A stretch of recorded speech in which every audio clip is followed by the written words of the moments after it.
2 offering. Swinging through the inside pitch is Colesrud. Echo Cedar strikes out the side, and Key High goes down in order. And the offering to Hofer hits a high line shot. It's into left center field, and that's going to be extra bases. They'll score 2. They may clear the bases, but instead they hold the runner there. Deers at third base. McKenna Hofer goes to second base on the throw to the plate. It is a base hit, and it is 2 RBIs, and it is 6-0 now. Vikings in the lead. 2-2 pitch. That ball's lined into center field. That's a base hit. Scoring from third is going to be the runner Kirby. Waved around from second base there is Deers. She scores. It's 8-0. A base hit. 2 RBIs for Lauren Kirby. And the Vikings in control here in the second. Colesrud, a senior, pops it up.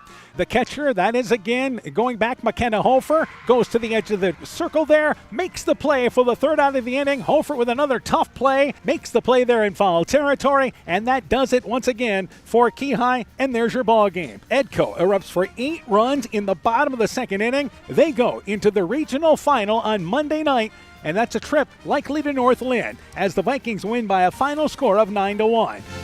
The best tournament softball action is on KCTN FM 100. It's a Class 1A regional final tonight on KCTN. In our featured matchup, Edco takes on North Linn. For the Vikings, back to the regional final for the second time in 3 years, and again they have to go through their rival. They feel they are ready tonight. For North Linn, this team has just reloaded with young pitchers that have grown up in a hurry. They feel their future is now. The winner heads to the Class 1A state softball tournament in Fort Dodge next week. Edco and North Linn. Tonight's On Deck show next. Edgewood Auto and Towing is an automotive repair shop, tire dealer, and 24/7 towing service. We offer full service work on all autos and semis. Our highly skilled mechanics provide quality workmanship and will get you back on the road in a timely manner. Check out our current tire rebates by calling 563-928-7333 or stopping into Edgewood Auto and Towing for complete terms and conditions. Elkader Tax and Bookkeeping are proud supporters of all of our local high school sports teams. We want to wish everyone the best of luck on their season. We are here for all your tax, payroll, and bookkeeping needs. Give us a call at 563-245-2154. Again, that number is 563-245-2154. Thank you from Kurt and Ann at Elkader Tax and Bookkeeping, located in downtown Elkader. NEAT is connecting more and more homes and businesses to reliable, fast broadband internet in Northeast Iowa. NEAT's fiber optic network has expanded and is now offering speeds up to 1 gig in and around Monona, Lowena, St. Olaf, Farmersburg, Postville, and surrounding rural areas. NEAT Fiber provides high-quality internet, television, and telephone services at the speed of light. For more information on how to upgrade your speed and services, visit NEITEL.com or call today, 877-638-2122. NEAT, connecting you now. Epic Wear. Get personalized clothing for your school, your team, family, friends, business, or any event.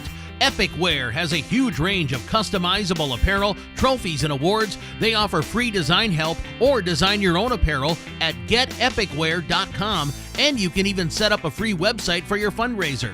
Epic Wear, walk on. Call 563-568-2301 to place your order today. Are high bank fees draining your wallet? It's time for a change. At People's State Bank, they believe in low fees that put you first. Tired of being charged for using your debit card, sneaky paper statement fees, or monthly maintenance fees? With People's State Bank's People's Checking Account, those fees are a thing of the past. Worried about ATM fees? At People's State Bank, they reimburse you for up to 3 ATM fees per month. They work hard to keep your money where it belongs, in your pocket. Make the switch to People's State Bank today. Visit a branch near you or peoplesfinancial.com. Member FDIC. Northern Country Co-op and Viafield are now Nexus Cooperative, your full-service ag partner supplying all your agronomy, energy, feed, grain, and lumber needs. Our highly knowledgeable and experienced team utilizes the latest technology in feed manufacturing, agronomy services, precision ag, plant and animal nutrition, energy products, and grain marketing to keep our customers ahead of the rest. Stop in today at any of our 26 locations across northern Iowa and southern Minnesota, or visit us online at nexus.coop. Edco Softball is brought to you in part by Lone Pine Golf Course and Country Club, The Market, a division of Kendrick Inc., Wolfie's Retreat Dog Grooming, Boarding, and Daycare in Manchester, Leonard Miller Funeral Home and Crematory in Manchester, Edgewood, and Strawberry Point, Nutrient Ag Solutions, The Edgewood Reminder, Evans Chiropractic, Community Insurance with offices in Edgewood and Delhi, Citizen State Bank of Monticello, Hopkinton, Ryan, Manchester, Winthrop, Strawberry Point, Springville, and New Vienna, member FDIC and equal housing lender, and Blooms, Flowers, Gifts, and more in Edgewood. We begin the On Deck show for tonight's game. We're joined by Edco softball coach Taylor Huber. Coach, your team now 26-10. Regional semifinal victory, impressive one. You won by a final score of 9-1. Tell me about that game. Yeah, I was really happy with how we came out of that game. Key's a good team. I was expecting a kind of a dogfight there in the semifinal round, but we kind of just took advantage of a big inning there, and Rachel did a good job on the mound. We had a couple of defensive miscues, but we're able to not let those runners score, so that was big for us. But yeah, really happy with how we performed offensively and kind of took control of that game. All right, let's talk about some of those individuals offensively that have contributed for you. Yeah, offensively, it starts at the top for us with Faith Dugan getting on base. She's hitting pretty comfortably above 500 right now, so she gets on base, makes stuff happen, base running wise, scores a lot of runs, and then Ava in that 2 spot has done a really good job of either getting on base or finding a way to move Faith. And then our 3, 4, 5 hitters of Rachel, McKenna, Lauren, kind of our seniors there in the middle, have really done a good job of driving runs in. Rachel's hitting well above 400 as well. She's a tough out. Teams, struggle to figure out how to pitch her. So it's nice having, those 5 kind of in the top, and then our bottom has done a really good job lately too of getting runners on and keeping that line moving. So. Yeah, absolutely contributing. All right, let's talk about pitching wise. Rachel on the mound continues to seem just to get stronger as the season has went on. Yeah, she's looking really good. She had a couple uncharacteristic walks for her on Friday. That's not really like her. I expect her to be all around the zone again tonight with Northland, but she really just commands the zone. She's going to have to, keep them on their toes tonight, mix it up, see if we can get any chases, things like that. But, yeah, I expect her to be all over it again tonight. All right, Northland, you played 2 one-run games with them this season. What do you know about the Lynx? Yeah, they're tough. They're a little younger than us, kind of, in their core positions. But they have a lot of talent. Flanagan does a great job pitching and hitting. She's the best hitter as well, I would say. They have quite a few girls that really, have good averages and not a lot of strikeouts. So we're expecting them to put the ball in play. We're just hoping we can play well defensively and, kind of limit some of the ones more towards the bottom, so we don't have runners on when we get back to those top pretty good hitters there at the top. So. But pitching-wise, I thought we did a good job against Flanagan last time. And knowing Chad, I think, he's not afraid to switch pitchers. So if she's struggling, he'll bring Wegman in, and I thought we did a good job against her too. So we just got to do our thing there. All right, Coach, good luck to you in the ball game. We look forward to talking to you afterwards. Yep, thanks. Yes, Edco softball coach Taylor Huber on our Viking program. The On Deck show continues after this. The doctors and staff of Family Dentistry Associates of Monona encourage everyone to get out and support your local baseball and softball teams, enjoy the weather, and get your kids' summer checkup scheduled at Family Dentistry Associates in Monona. Call today to schedule 539-4651. When I started out in the car business, my dad gave me some good advice. Hi, it's Forrest Brown with the Browns family of dealerships. What my dad told me is when you sell someone their first car, you need a good sales department. But if you expect to sell them their second, third, and fourth car, you better have a great service department. Visit any one of the Browns family of dealerships in Guttenberg, Elkader, West Branch, or Victory Ford in Dyersville and find out why Browns is your hometown dealer, no matter where your hometown may be. The Clayton County Farm Bureau Beef Passport is your chance to support local restaurants, local farmers, and local beef all summer long. Pick up a passport and visit participating stops like Backwoods Bar and Grill, TD Sports Bar, and Gunda Roadhouse to enjoy featured beef items and collect stamps for prize entries. New this year, a digital passport option, a farmer's market stop, and no minimum number of stamps required to win. The Clayton County Farm Bureau Beef Passport runs now through August 31st. At Freedom Bank, we're proud to cheer on the hometown athletes who give it their all. You'll see us in the stands, on the sidelines, and throughout our communities, supporting the players, coaches, and families who make Northeast Iowa a great place to call home. Whether it's on the field or in your financial life, we're here to help you reach your goals. Visit us in Elkader, Monona, Postville, or Waukon and experience the difference of a 100% employee-owned community bank. Freedom Bank, we empower success. The Woodland Eye Clinic in Elkader and West Union are proud sponsors of high school sports. We are committed to bringing our patients the highest level of total eye care with detailed one-on-one attention. Our offices offer the newest technology and equipment with a professional team of experienced staff that is committed to you. Call us today for your next total eye care appointment. The Woodland Eye Clinic in Elkader and West Union supports all of our local athletes taking the field or court this season. This is Chris Holbert, General Manager of Hall Robertson Incorporated in Postville. We would like to wish the area student athletes both a safe and successful sports season. We have been a community-based company since 1864, servicing and supporting the area ag industry with products necessary for daily success. We look forward to continuing to serve and support both the ag industry and high school athletes in our surrounding communities. Thank you and good luck from the families at Hall Robertson.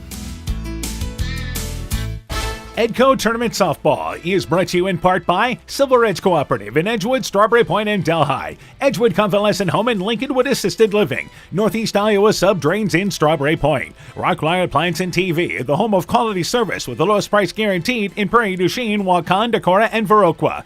Elkader Chiropractic Center, Dr. Jamie Hammersland. Innovative Ag Services in Elkader, Monona, and Waukon. And Guttenberg Municipal Hospital and Clinic. Check out career opportunities at guttenberghospital.org. We continue the On Deck show for tonight's game. We're joined by North Linn softball coach Chad Spohr. Coach, your team now 30-10, victorious in the regional semifinal, defeated Calamus Wheatland 12-2. Tell me about that game. Well, we went into it right away, and we scored 6 runs the first inning. So that helped out a ton to take the edge off a little bit. But overall, it was a pretty strong game by our offense. I think we only had one inning that we didn't score in, and the best part about it, we showed it to the team, was I think 6 of the 8 runs were scored by our 7, 8, and 9 hitters. Let's talk about some of the individuals. Who's led you offensively this year?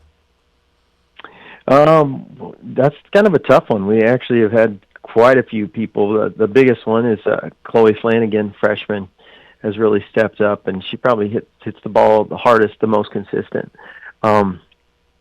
But we have a handful of girls that are over 400 at this point. Iris Benish, let's see, Aaliyah Wegman, Scout Krogman, and Adeline Keener. And we also have, quite a few get the rest of the way down that are hitting over 300. Yeah. So it's a pretty balanced attack. All right, now let's talk about pitching-wise. I know you got a couple of options for tonight's ball game. Who are you looking to throw? Yeah, Chloe's going to start the game. And then, we just kind of see how it goes. They both are strong. They both are ready. I think the matchup right now is the best for Chloe to play against these guys and what Edco brings to the table.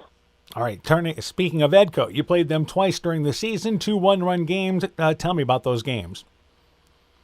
Yeah, we felt like we left some stuff on the table, to be honest with you. We had 16 hits in the 2 games. The game we lost, all 4 runs were unearned. So, we're pretty hungry for this too, and we're pretty excited to play them. As opposed to, I think Rachel's a fantastic pitcher, and, she presents quite a challenge, but I'm really happy with how our kids are really excited to play him versus complaining about playing them and thinking maybe we should have been playing someone from another district. All right, now, you mentioned Edco, what you know about him, keys in the ball game for North Linn. What do you have to do? Yeah, they've got two hitters really try to keep off the bases. Faith keep off the bases, and Rachel from doing damage. The rest of them are mostly singles hitters, so we need to push them to hit the ball soft and fieldable. They're not going to strike out a lot, so we need to miss the barrel of the bats and with the pitching, and that's the plan. All right, Coach. Good luck to you in the ball game. We look forward to talking to you afterwards. Great, thanks. Yes, North Linn softball coach Chad Spohr on his Lynx program. The On Deck Show continues after this. Hey, sports fans, take a time out to call Garms Financial Services for all your insurance needs. Whether you need auto, home, farm, health, crop, or business insurance, Garms Financial Services and Grinnell Mutual has you covered. You'll receive quality protection, expert advice, and local friendly service. Owner Brian Bugenhagen, along with his staff, look forward to serving all your insurance needs. Call them today for a free competitive quote. Garms Financial Services, located in Elkader and now also in Monona, your trusted choice agency. Top Gun Customs knows that the insurance company wants you to do all the work for them. They want you to download the app, take the pictures, upload them, then they want you to accept the paltry check they think will repair your vehicle. No, no, no. Top Gun writes an accurate estimate, takes the photos, and explains the repair process to you.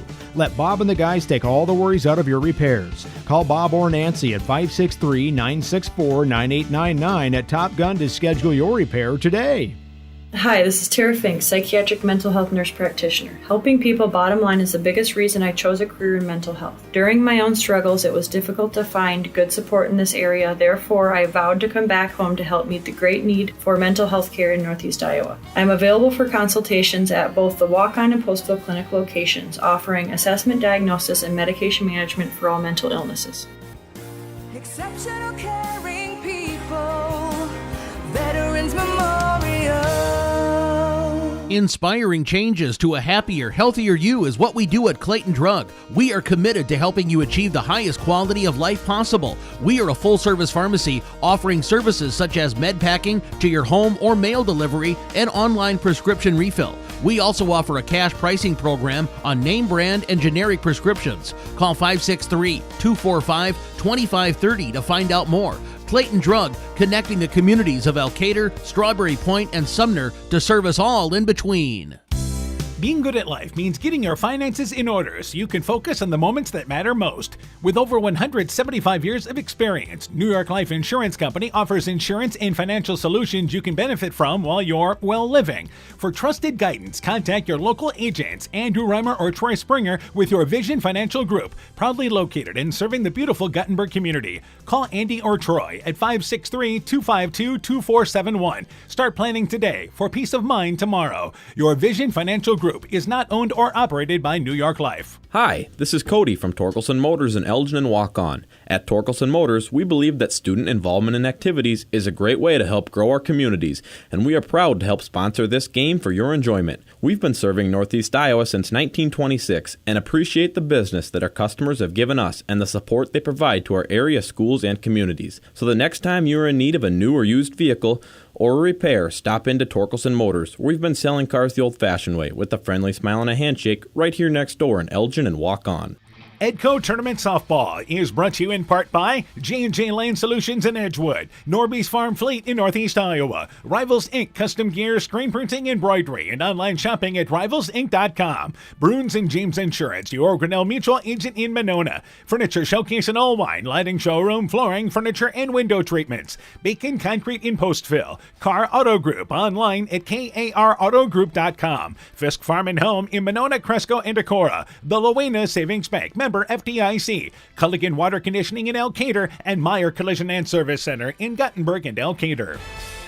Good evening once again, everybody. How you doing? Welcome here to North Linn, and it's the regional final tonight on KCTN. In our matchup, certainly looking forward to this. A matchup when the pairings came out you look forward to. It's a shame this game's not being played in Fort Dodge. You got a couple of ranked teams. Let's talk about this matchup with Edco and North Linn. Yeah, it's one we're familiar with by this point. I believe this is the third time in the last 4 years these two have met to go to state, with each team winning one of those previous two matchups, so kind of the rubber match in that regards tonight. But yeah, two really good teams facing off here tonight. And you talk about the hype coming into this ball game tonight. They played 2 one-run games this year, one of them in 8 innings, so everybody expects that type of a game. And what a crowd we have here to begin with. Incredible. Yeah, it's a tremendous crowd. There's just people lined up all throughout the diamond here. Yeah, all the way around every fence there. Bleachers are full. We're up here just outside the concession stand. In case you're familiar with North Linn, we're on the Rise area, but it's a great look down at this ball game tonight. Let's talk about Edco. They are led offensively by Faith Dugan, having a heck of a year as a sophomore, batting .525, 40 RBIs. Also, Rachel Eckelceder, batting .463. She has 52 RBIs. And McKenna Hofer along with Addie Smeltzer as well. Hofer at .390, Smeltzer at .341. Again, that's the top of their lineup, and it has been very effective. Yeah, Dugan and Egglestead are kind of where you got to start, but they've got contributors up and down their lineup.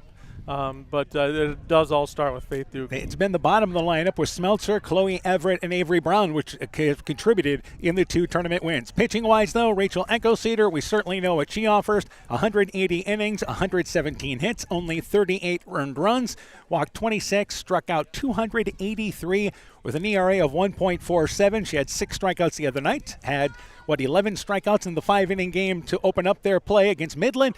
Let's talk about the senior on the mound. Yeah, she's been doing it for a long time. One of the best pitchers in Class 1A in the entire state. Definitely a strikeout pitcher. You talked about her numbers. Extremely impressive.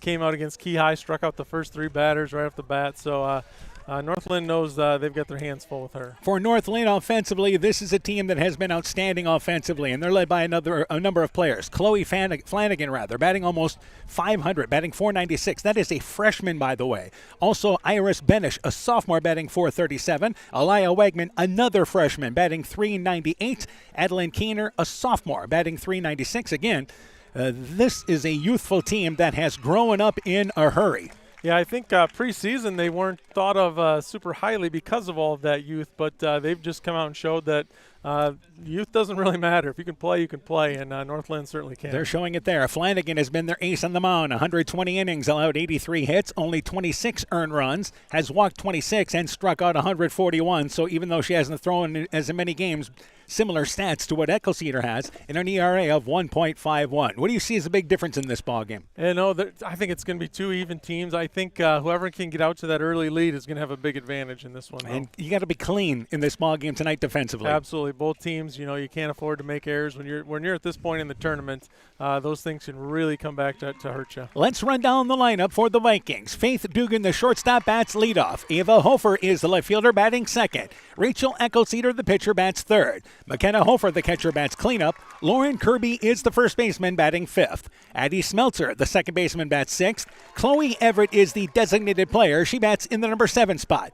Kara Knipper, the right fielder, bats eighth. And Avery Brown is the center fielder, batting in the number 9 spot. Eva Vasky is the third baseman and in the number 10 spot there in the lineup. For North Linn, Adeline Keener, the shortstop, bats leadoff. Iris Benish, the third baseman, bats second. Chloe Flanagan is the first baseman. Flanagan bats third. Scout Krogman, the catcher, bats cleanup. Alea Wegman, the designated player, bats fifth. Lily McMahon is a left fielder there and bats in the number 6 spot. Abby Michael is the first baseman, batting 7th. Ava Hoover, the right fielder, bats 8th. Lucy Hagenberry is the second baseman, batting in the number 9 spot. The number 10 player in their lineup is Peyton McMahon, and McMahon is once again, center fielder for North Linn. So there we have it, starting lineups. When we return, the opening pitch for the regional final. It's Edco and North Linn. You're listening to high school softball from KCTN Sports. When making up a to-do list, don't forget to include servicing your car at Edie's AC Delco Service Center in Garnavillo.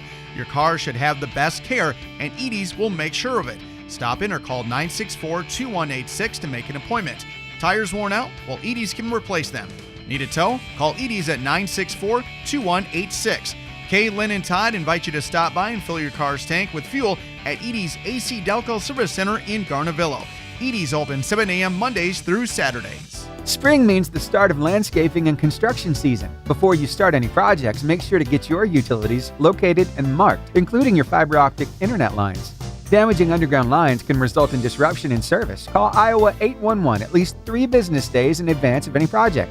It's free and can save you time and money. And be sure to include Alameda Clayton Electric Cooperative in any construction plans. Give us a call at 563-864-7611. Alameda Clayton Electric Cooperative, your touchstone energy provider.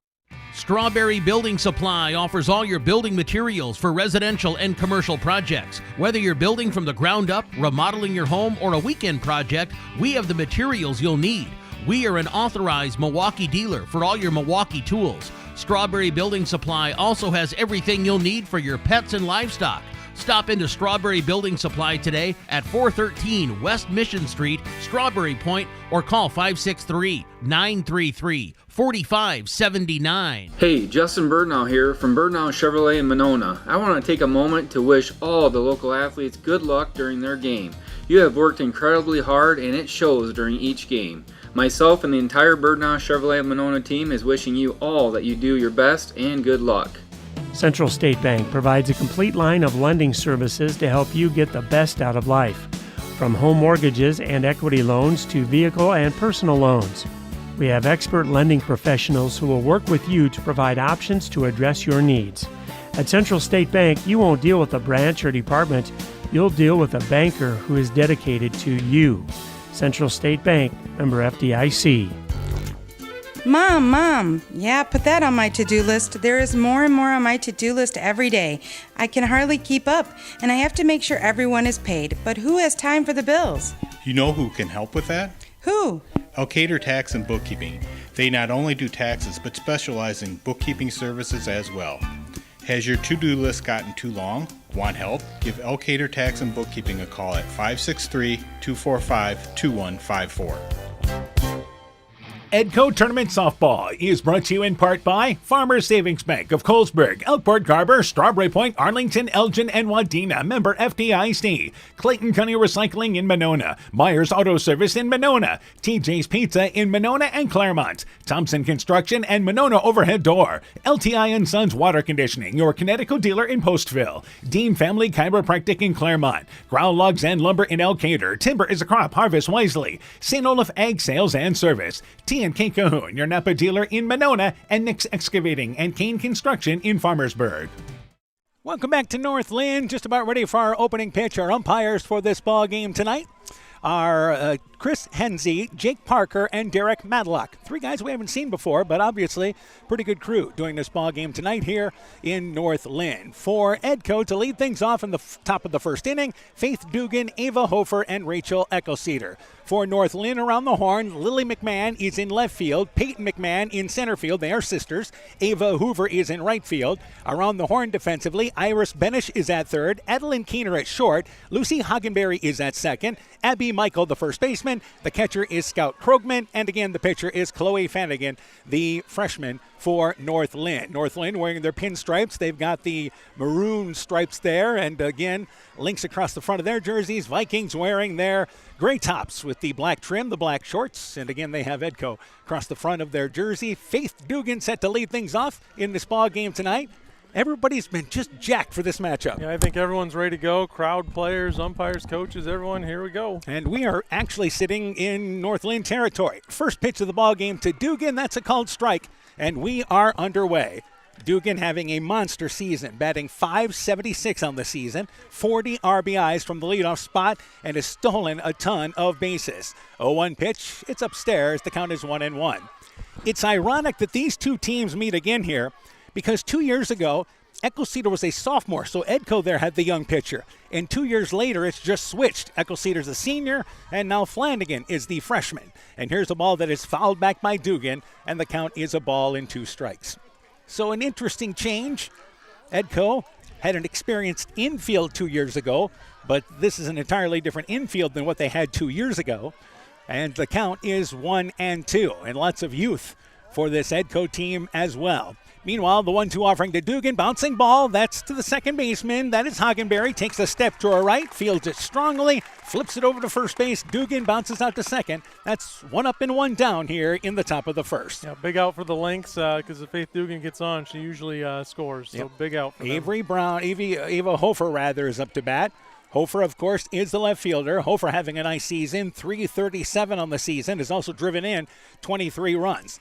So one out here. As we start this ball game, the pitcher is actually in the shadow of the press box, and the hitter is in the shadow of the dugout. Here's a bouncing ball. Again, right side of the infield. A step to her right. It's the second baseman, Hagenberry. 2 routine ground balls, and quickly 2 outs here in the top of the first. Yeah, second baseman busy early here. And that will bring up now Rachel Eckelceder, the pitcher. Eckelceder has had just a monster year. 52 RBIs, including 4 in the postseason, 2 in each of the tournament games, batting .463 on the season. Dugan has 4 home runs. Eckelceder has 3. That's the 7 home runs. Pitch to Eckelceder, lines that ball, fouled on the right field line as Brooks Eckelceder able to look that ball on the way by, and the count is 0-1 behind on the first pitch. Yeah, just fired a shot there at her dad there. And again, getting ahead on the count is Flanagan. We don't expect walks to be a factor in this ball game tonight. No, they should be very few and far between if we see any. The head coach team cheering in the dugout as always. 0-1 pitch to Eckelceder. It's inside. It's called a strike, and the count is 0-2. But you've got 2 teams ranked in the top 15. Edco was the team that started the year ranked at number 4, finished ranked number 15. 0-2 is the count. 0-2 pitch to Eckelceder. It's upstairs. The count is 1-2. North Linn started the year not ranked, and now is in the top 10. That's why they are hosting tonight. They're the higher-ranked team than Edco. Yeah, this kind of flip-flop from the beginning of the season, but both good teams. Absolutely. A ball and 2 strikes, and they've played good competition. 1-2 offering to Eckelceder. Pops it up. That'll make it past the Edco bleachers down the first base side, and we'll do it again with a ball and 2 strikes. Still amazed at this crowd tonight for this matchup. A couple of years ago, they played in a regional final, which was rain. It's a beautiful night tonight. 1-2 pitch to Eckelceder, takes it inside and high, and it goes to 2 balls and 2 strikes. Yeah, both schools really representing well here tonight. And again, when the pairings came out, everybody went, here we go again. Yep. With Edco and North Linn. Seems like they meet in every postseason in any sport. Yep. 2-2 pitch to Eckelceder, checks her swing. It is high, and the count goes full. 3 balls and 2 strikes. Good job holding off on that one and running the count full here. There is a way that Flanagan is approaching pitching Eckelceder, and this is going to be fun to watch tonight. The chess matches between Flanagan and the Edco hitters, and then Eckelceder with the North Linn hitters. 3-2 pitch to Eckelceder. It is low. It is ball number 4. So that's a 2-out base runner. As Eckelceder walks, she will be replaced by a pinch runner.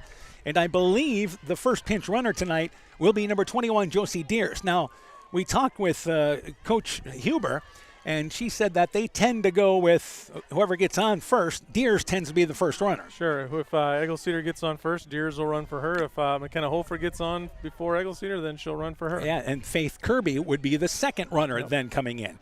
So Deers is the runner at first base. And Deers this season is stolen base-wise 13 of 15.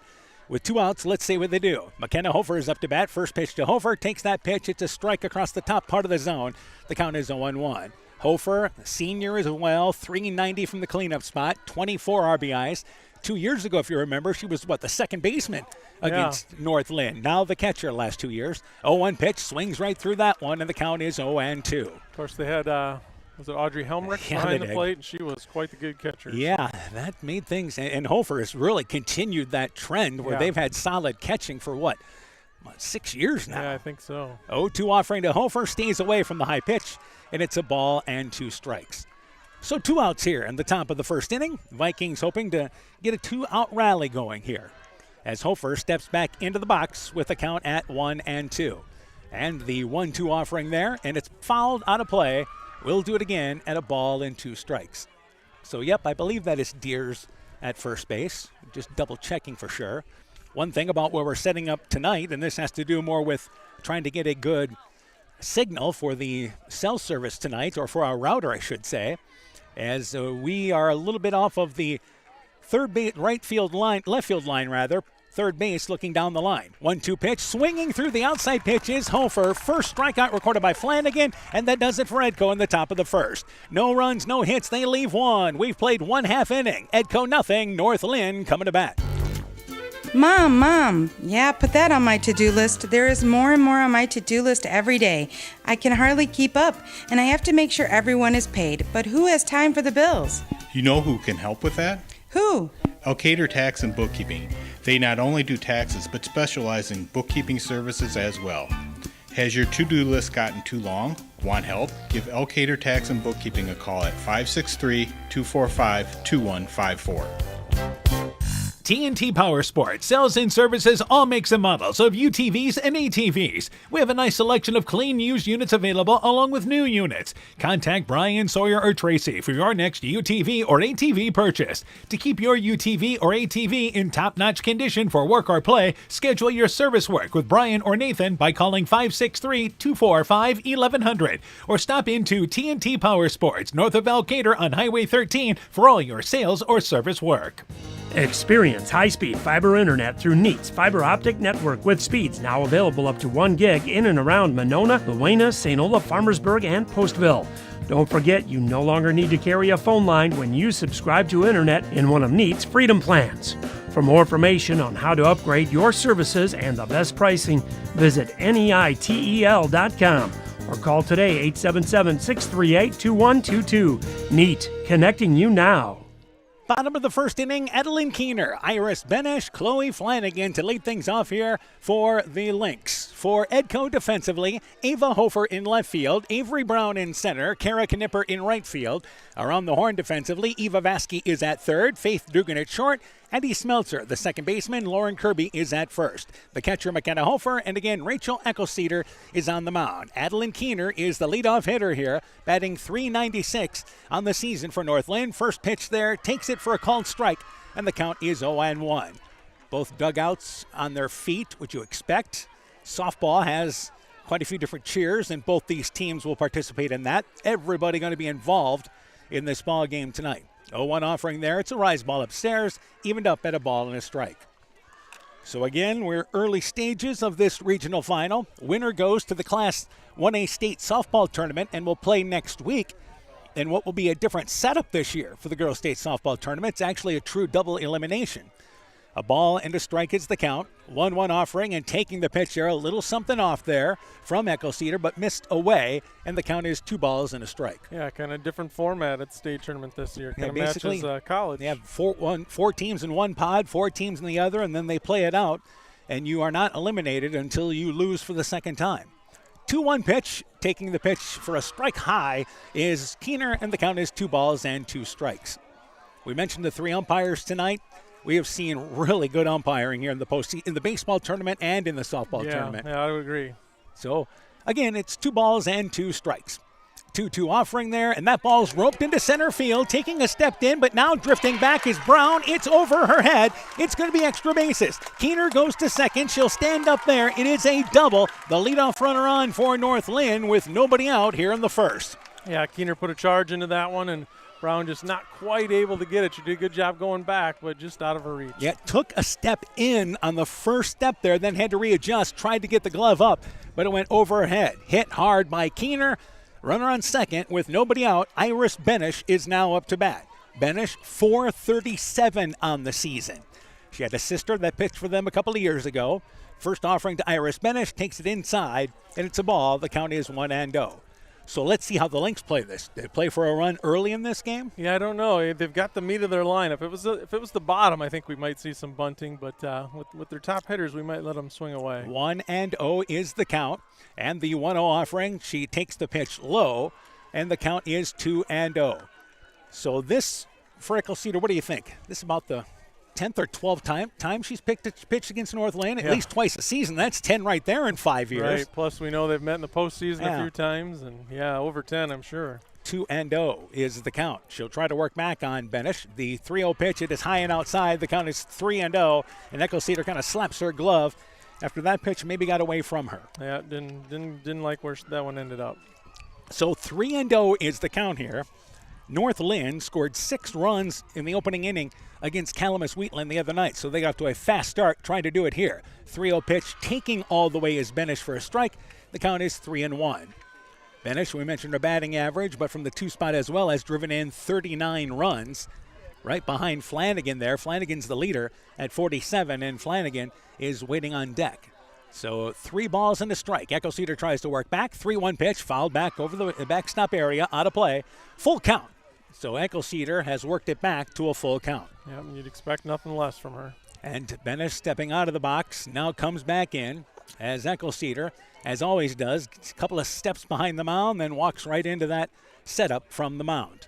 3 balls and 2 strikes with the left leg back. 3-2 offering there. Inside, it is called strike 3. The umpire looked at it. Benish caught looking for strikeout number 1 here in the first. Yeah, great job by Echo Cedar after starting down 3-0 to battle back and get that strikeout there. Brings up Chloe Flanagan now, the pitcher. And Flanagan, we mentioned RBI-wise, leading them with 47, batting .496. The left-handed hitting Flanagan here up to bat. And you still have good speed with Keener at second base. And here's the offering to Flanagan. It is low as it rolled across the plate in the dirt, and the count is 1-0. Good job by Hofer keeping that in front of her. North Linn, according to their stats, 182 stolen bases. They must have run roughshod over a number of teams. Yeah, that's pretty impressive. Yeah, and Edco, by the way, steal-wise there, they have 99. So here's the 1-0 offering to Flanagan. Takes that pitch outside. It's a called strike, and the count is a ball and a strike. North Linn threatening here in the bottom of the first inning after the leadoff double from Keener. And Flanagan a chance to help herself out, the pitcher for North Linn. Echo Cedar ready to deliver now the 1-1 offering. And Flanagan looks that pitch. It's outside, caught the outside corner of the plate. Good job by Echo Cedar working her away. Then it's a ball and 2 strikes now. Yeah, a much better job on this batter starting ahead. So 1-2 is the count. And Echo Cedar again sets on the mound. Here is your 1-2 offering to Flanagan. Swings right through it. Back-to-back Ks recorded by Echo Cedar. And 2 outs with a runner at second base. Scout Krogman is up to bat now. Yeah, after giving up that leadoff double, 2 strong strikeouts by Echo Cedar. Helping herself out big time. .383 is what Krogman's batting on the season with 20 RBIs, the cleanup hitter. So getting Benish and Flanagan out back-to-back, huge, with Keener still standing there at second base. Offering there, and ball fouled back there by Krogman, and the count is 0-1. So Krogman, as we mentioned, another one of those nice batting averages for, and I say that as, again, sparkling averages with that .383 average. Number of hitters for them as a team, by the way, they're batting .376 as a team. That's impressive. Yeah. Edco, by the way, .354 as a team. So, also very good. So both teams absolutely have handled a lot of really quality pitching this year. 0-1 is the count as Echo Cedar works here to Krogman. 0-1 pitch. Krogman takes it low below the knees. It's a ball and a strike right now. So leading off the inning, Keener stands there at second base. Again, opportunities don't expect to be plentiful tonight for either team, so you're going to have to try to cash in when you get an opportunity like this. 1-1 pitch, popped up, first base line, giving chase will be Kirby. That will make it out of play once again, and it's a ball and 2 strikes. And it's always easy to second guess and look back, but now you're thinking maybe we should have bunted it over and maybe we should have played for 1 run, but hard to second guess so early. Well, Benish, by the way, had 1 sacrifice all year. So it's not something she does. Yeah. So 2 outs. And the ball and 2 strikes is the count. Echo Cedars 1-2 pitch to Krogman. It's a rise ball, stayed away too high there to go chase after it. And it's 2 balls and 2 strikes. So evened up with Krogman at second base. And again, Krogman a base stealing threat, but not in this situation, I wouldn't believe, though with 2 strikes. May try to see if she can coax a throw out of the catcher perhaps. But we'll see. 2-2 offering, she stays put, but this time she's going to go to third because it's a wild pitch that sails over the head of Hofer, goes directly to the backstop, and moving over to third base is Keener with a full count now to Krogman. Yeah, that rise ball's gotten away from her a couple times. Yeah, missed high with it a couple of pitches ago, and that one just sailed. So 3 balls and 2 strikes. North Linn with 2 outs and a runner at third base now. Didn't have to worry about bunting her over anymore. Nope. And again, with 2 outs, we're going to do that anyway. 3-2 offering to Krogman, pops it up. First baseman Kirby right in the line area and is run into by Krogman. The ball is dropped, but I believe they're going to call interference, and they are. It was right on the line, and it was fair or foul. I mean, it was just right on top of the line. Kirby had hit her glove, but being run into by Krogman, runner's interference is called, and North Linn leaves that runner there at third base. We go to the top of the second inning, rather. No score after 1 here at North Linn. Epic Wear. Get personalized clothing for your school, your team, family, friends, business, or any event. Epic Wear has a huge range of customizable apparel, trophies, and awards. They offer free design help or design your own apparel at getepicwear.com, and you can even set up a free website for your fundraiser. Epic Wear, walk on. Call 563-568 2301 to place your order today. Edco Softball is brought to you in part by Lone Pine Golf Course and Country Club, The Market, a division of Kendrick Inc., Wolfie's Retreat Dog Grooming, Boarding, and Daycare in Manchester, Leonard Miller Funeral Home and Crematory in Manchester, Edgewood, and Strawberry Point, Nutrient Ag Solutions, The Edgewood Reminder, Evans Chiropractic, Community Insurance with offices in Edgewood and Delhi, Citizen State Bank of Monticello, Hopkinton, Ryan, Manchester, Winthrop, Strawberry Point, Springville, and New Vienna, member FDIC and equal housing lender, and Blooms Flowers Gifts and More in Edgewood.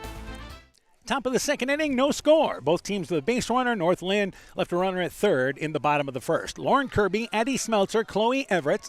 That will be 5, 6, and 7 in the Edco lineup.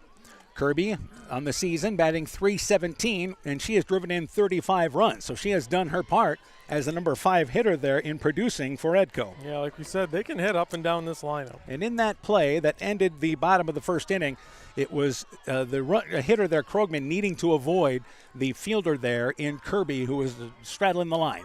First pitch there is a called strike to Kirby, and the count is 0-1. Yeah, she didn't run her over, No. but any slight little contact is still going to be called runner's interference. Now, whether or not that ball was fair, our first base umpire never really indicated, and we don't have the view from here.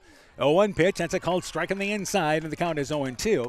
But he immediately called that interference. Yep, he had a pretty clear look at it. So 0-2 is the count, as the ball did drop into foul territory, but whether Kirby was in fair or foul, that's interesting. 0-2 pitch, rise ball swinging right through it is Kirby. Strikeout number 2, recorded by Flanagan. Out number 1 here in the second. Yeah, good job by Flanagan. 3 straight strikes and getting a quick early strikeout. Brings up Addie Smeltzer, the second baseman. Smeltzer, 341 on the season with 20 RBIs. And the number 6 hitter here for the Vikings. As Flanagan almost has the same exact delivery that Eckelceder does. And that first pitch inside for a strike caught the lower corner, and the count is 0-1. So she's been jamming these hitters here in the second inning. Yeah, looks like low and inside is where she's trying to work these Edco girls. 0-1 is the count. 0-1 offering there. Bouncing ball, slow roller up the first base side. It was more of a defensive swing by Smeltzer. And it's gloved in foul territory by Michael. Flips it back to the mound. We'll do it again with the count at 0-2. Yeah, I think that was another pitch on the inside portion of the plate. Our lights, by the way, are now on here at North Linn. 0-2 offering. It's a rise ball. Staying away from it there is Smeltzer. And the count goes to a ball and 2 strikes. But the sun shining bright, starting to make its way down. We expect this ball game to still be played in the light. Yeah, sun can go down any time as far as I'm concerned. Yeah, a little warm. Not as warm as it's going to be this week, but it's still plenty warm. 1-2 offering, and then swinging through the inside pitch is Smeltzer. Back-to-back Ks recorded by Flanagan. And just like that, 2 outs in the top of the second. Yeah, chance to strike out the side here for Flanagan. Chloe Everett now up to bat. Everett batting .290 on the season, and Everett has 18 runs driven in. So with 1 out, 3 Ks in a row recorded by Flanagan. And again, the first 2 hitters in this inning. So she is in a groove early. And the first offering to Everett pops it up. That'll be foul up the first base side over the Edco dugout. The count is 0-1. Yeah, looked a little late on that swing there. Field dimensions, 185 down the lines, 210, I believe, to center field. So it's certainly a hitter's park. But this type of pitching might be a little tough tonight. 0-1 pitch in the dirt, and the count is 1-1. We talked about the umpiring we've seen during the postseason. We have seen great pitching in the baseball and softball tournaments the last week plus. Yeah, both sides. Really, really good pitching. 1-0 is the count now to Everett. And Flanagan's 0-1 pitch popped up over the Edco dugout again. The count is 1-2 yet. Yeah, we've seen, what, a 1-0 game, 3-2 game, 3-0, 4-0. 8-0, I guess, was one of the Edco wins. That was about the biggest blowout we've seen. In the Keyhigh game, they won 9-1. But everything else has been close. 1-2 offering, swinging through the low pitch. There is Everett. Strikeout number 4 by Flanagan. Vikings go down in order in the top of the second. We go to the bottom of the second. No score here from North Linn. Are high bank fees draining your wallet? It's time for a change. At People's State Bank, they believe in low fees that put you first. Tired of being charged for using your debit card, sneaky paper statement fees, or monthly maintenance fees? With People's State Bank's People's Checking Account, those fees are a thing of the past. Worried about ATM fees? At People's State Bank, they reimburse you for up to 3 ATM fees per month. They work hard to keep your money where it belongs, in your pocket. Make the switch to People's State Bank today. Visit a branch near you or peoplesfinancial.com. Member FDIC. Northern Country Co-op and Viafield are now Nexus Cooperative, your full-service ag partner supplying all your agronomy, energy, feed, grain, and lumber needs. Our highly knowledgeable and experienced team utilizes the latest technology in feed manufacturing, agronomy services, precision ag, plant and animal nutrition, energy products, and grain marketing to keep our customers ahead of the rest. Stop in today at any of our 26 locations across northern Iowa and southern Minnesota, or visit us online at nexus.coop. Already bottom of the second inning, no score. Alea Wegman, Lily McMahon, Abby Michael to lead things off for North Linn. That is 5, 6, and 7 in their lineup as Rachel Eckelceder enters her second inning of work. The Vikings going down in order via the strikeout in the first inning and the offering from Eckelceder. And that pitch is low. The count is 1-0. In the second ball game in which Edco lost, Eckelceder had only struck out 3 in that game. But remember, that was the second game of the doubleheader. Yeah, it's a lot of pitches to throw, and then the batters get to see her a lot as well. And again, 1-0 is the count to Wegman. 1-0 offering, Wegman takes it low and away, and the count goes to 2-0. But we expect these pitchers to, again, rack up some strikeouts tonight. The offenses, they don't want it to happen 10 or 11 times. That's trouble then. Right. You're hoping these Edco girls can get the timing better when they go through the second time. 2-0 offering, fouled back by Wegman, and it's 2 balls and a strike. Wegman batting wise, and she's listed as number 34 and number 21. So maybe a different jersey yeah, they have? Do they have home and away? They might. Different numbers on each one. Batting I guess I've seen that before. Batting .398 on the season with 28 RBIs from the number 5 hitter. And the 2-1 offering takes it high, and the count goes to 3-1. And again, Eckelceder, the old slap of the glove. Yep, she knows when she doesn't get the spot that she wants. She gets a little frustrated with herself that time. So the count 3-1. She'll have to work back. Wegman looking at that good hitting count at 3-1. And the offering, and it's high. It is ball number 4. So that's a leadoff walk, the first walk issued by Eckelceder, and that brings up Lily McMahon, the left fielder. McMahon on the season, batting .301, 29 RBIs. Wegman is on the base path. She is 12 of 12 stolen base-wise. But I think with the bottom of the lineup, does North Linn start to play for a run here? I think so. I think now you're down to your, 6th batter. I think now might be the time to lay down a sacrifice. Time taken here. We are going to have a runner coming in for North Linn for the designated player, and I believe that will be McMahon. Should be number 8 coming in.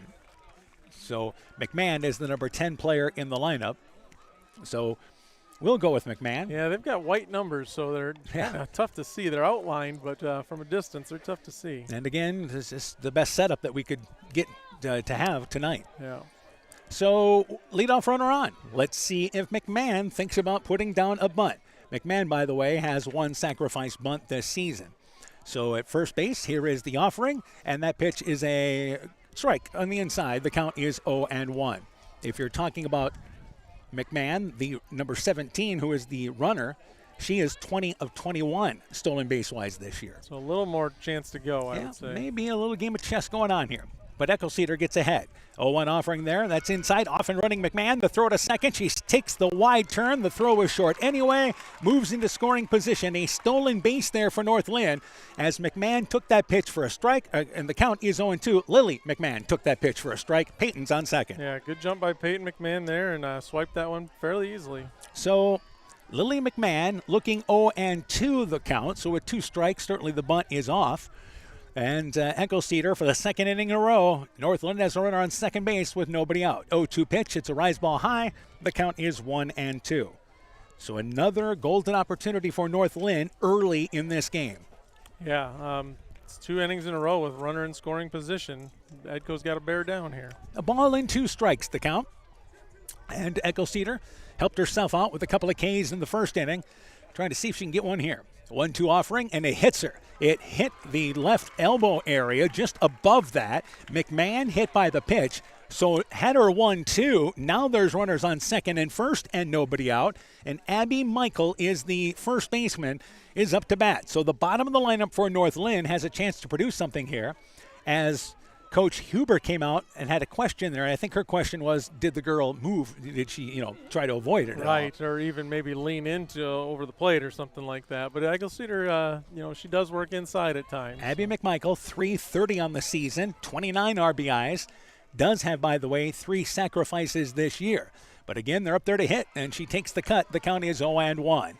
Well, again, when you're a team batting nearly 400, I think you have confidence. Yeah, I think you know, unless it gets to be the late innings of the game, you probably let them swing away. And one thing that Coach Spohr had mentioned to us was the bottom of the lineup for them has been really good for them later part of this season.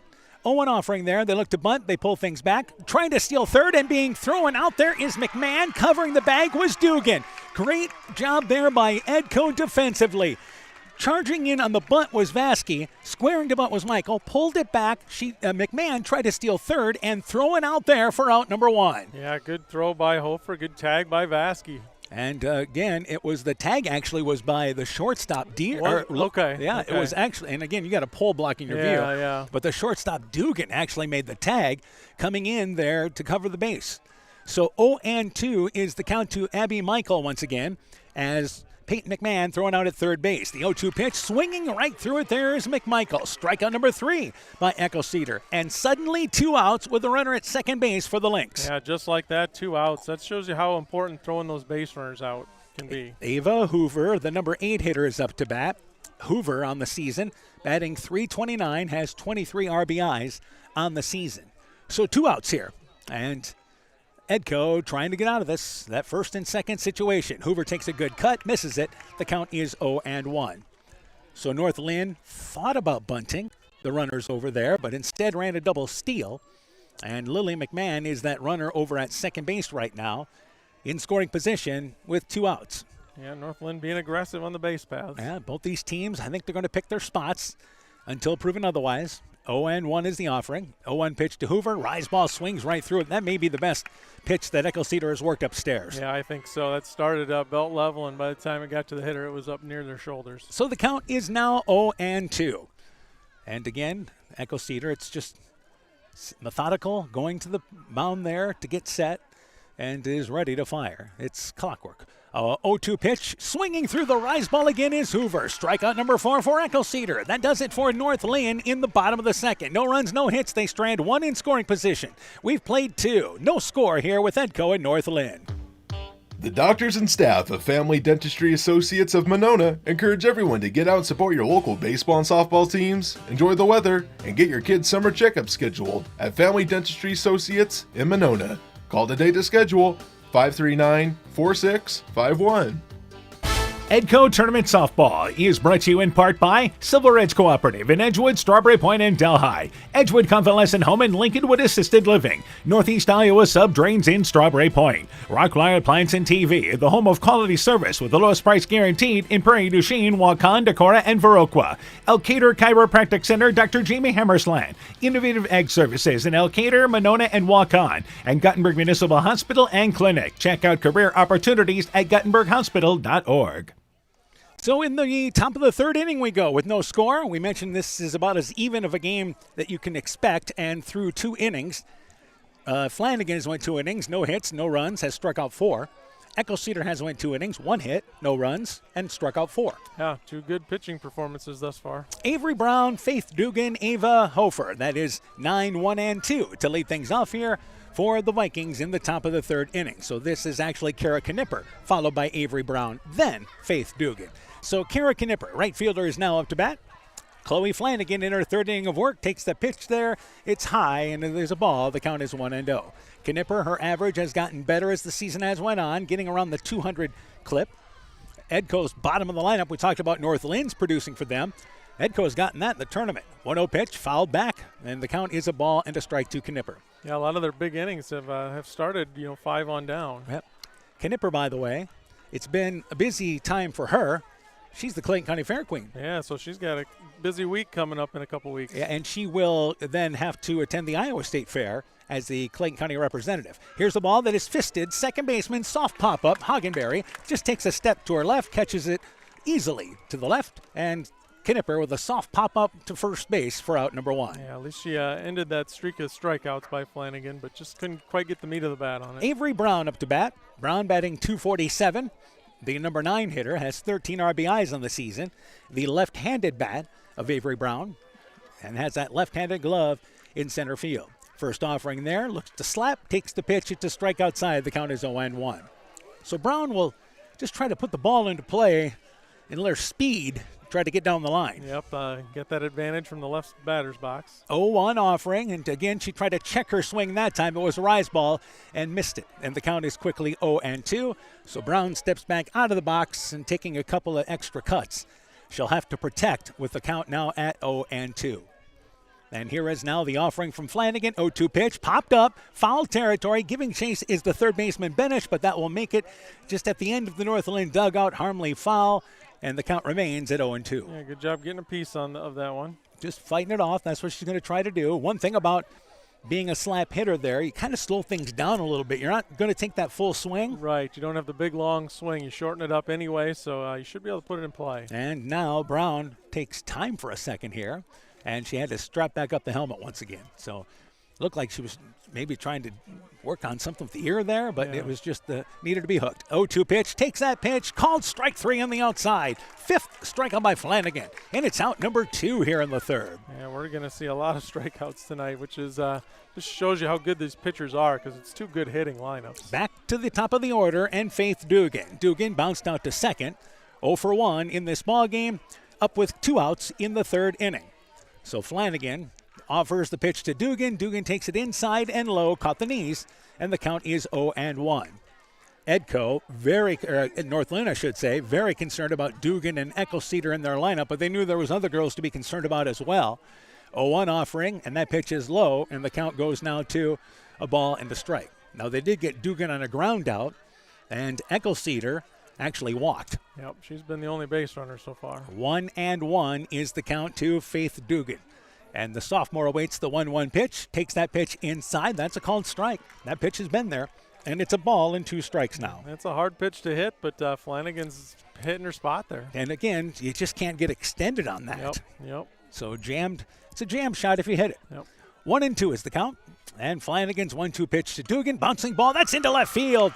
Past the glove, the third baseman Benish. First hit of the ball game for the Vikings. A 2-out single for Faith Dugan, the leadoff hitter. Yeah, good piece of hitting by Dugan. You know you're not going to hold her down the whole game. So, again, Dugan stolen base-wise this year. 34 of 34, and absolutely has to be going here with 2 outs. Absolutely, yeah. And we did see her almost get thrown out against Keyhigh, which I've never seen anyone get close to her, so that was a bit of a surprise. So the first offering now to Ava Hofer, the 2-hitter, who is 0-for-1, bounced out to second. The offering there, Dugan, a big jump, but this ball is popped up. She does not get going. The first baseman backpedals right beside the bag, makes the play. Nice job there by Michael getting underneath it. Hofer popped up to first base, and that ends the Vikings' threat here in the top of the 3rd. No runs, 1 hit. They leave 1. We go to the bottom of the 3rd. Still no score. When I started out in the car business, my dad gave me some good advice. Hi, it's Forrest Brown with the Browns family of dealerships. What my dad told me is when you sell someone their first car, you need a good sales department. But if you expect to sell them their second, third, and fourth car, you better have a great service department. Visit any one of the Browns family of dealerships in Guttenberg, Elkader, West Branch, or Victory Ford in Dyersville and find out why Browns is your hometown dealer, no matter where your hometown may be. Looking for a fun summer activity? The Clayton County Farm Bureau Beef Passport encourages you to travel around the county, try delicious beef specials, and support local businesses and beef producers along the way. Visit places like the St. Olaf Tavern, Bill's Boat Landing, Stadium Bar and Grill, and more now through August 31st. Collect stamps for prize entries with either a paper or digital passport, and this year every stamp counts because there's no minimum required. Already, bottom of the 3rd inning, no score. Lucy Hagenberry, Adeline Keener, Iris Benish. That will be 9-1-2 in the North Linn lineup. So they are going to the second time through the lineup, but Lucy Hagenberry leading things off with a .277 batting average from the number 9 spot for North Linn. As Edco put a 2-out base hit by Faith Dugan, who just slammed that ball into left field. Certainly hardest hit ball, I think, for Edco in this ball game. North Linn had a leadoff double from Keener. That's certainly their hardest hit ball. Swinging through the first pitch there is Hagenberry, and the count is 0-1. Isn't it something? Have the same names for North Linn. Hagenberry, Flanagan. Yep. Yeah. Benesh. Benesh, yeah. A couple of years ago, there's a Benesh and Flanagan. Yeah. 0-1 is the count. 0-1 offering, and that's a good cut there by Hagenberry. Cannot get to it, and the count is 0-2. So here we are, 3rd inning, second time through the lineup here for North Linn after this hitter. And let's see Which team's able to make an adjustment, perhaps?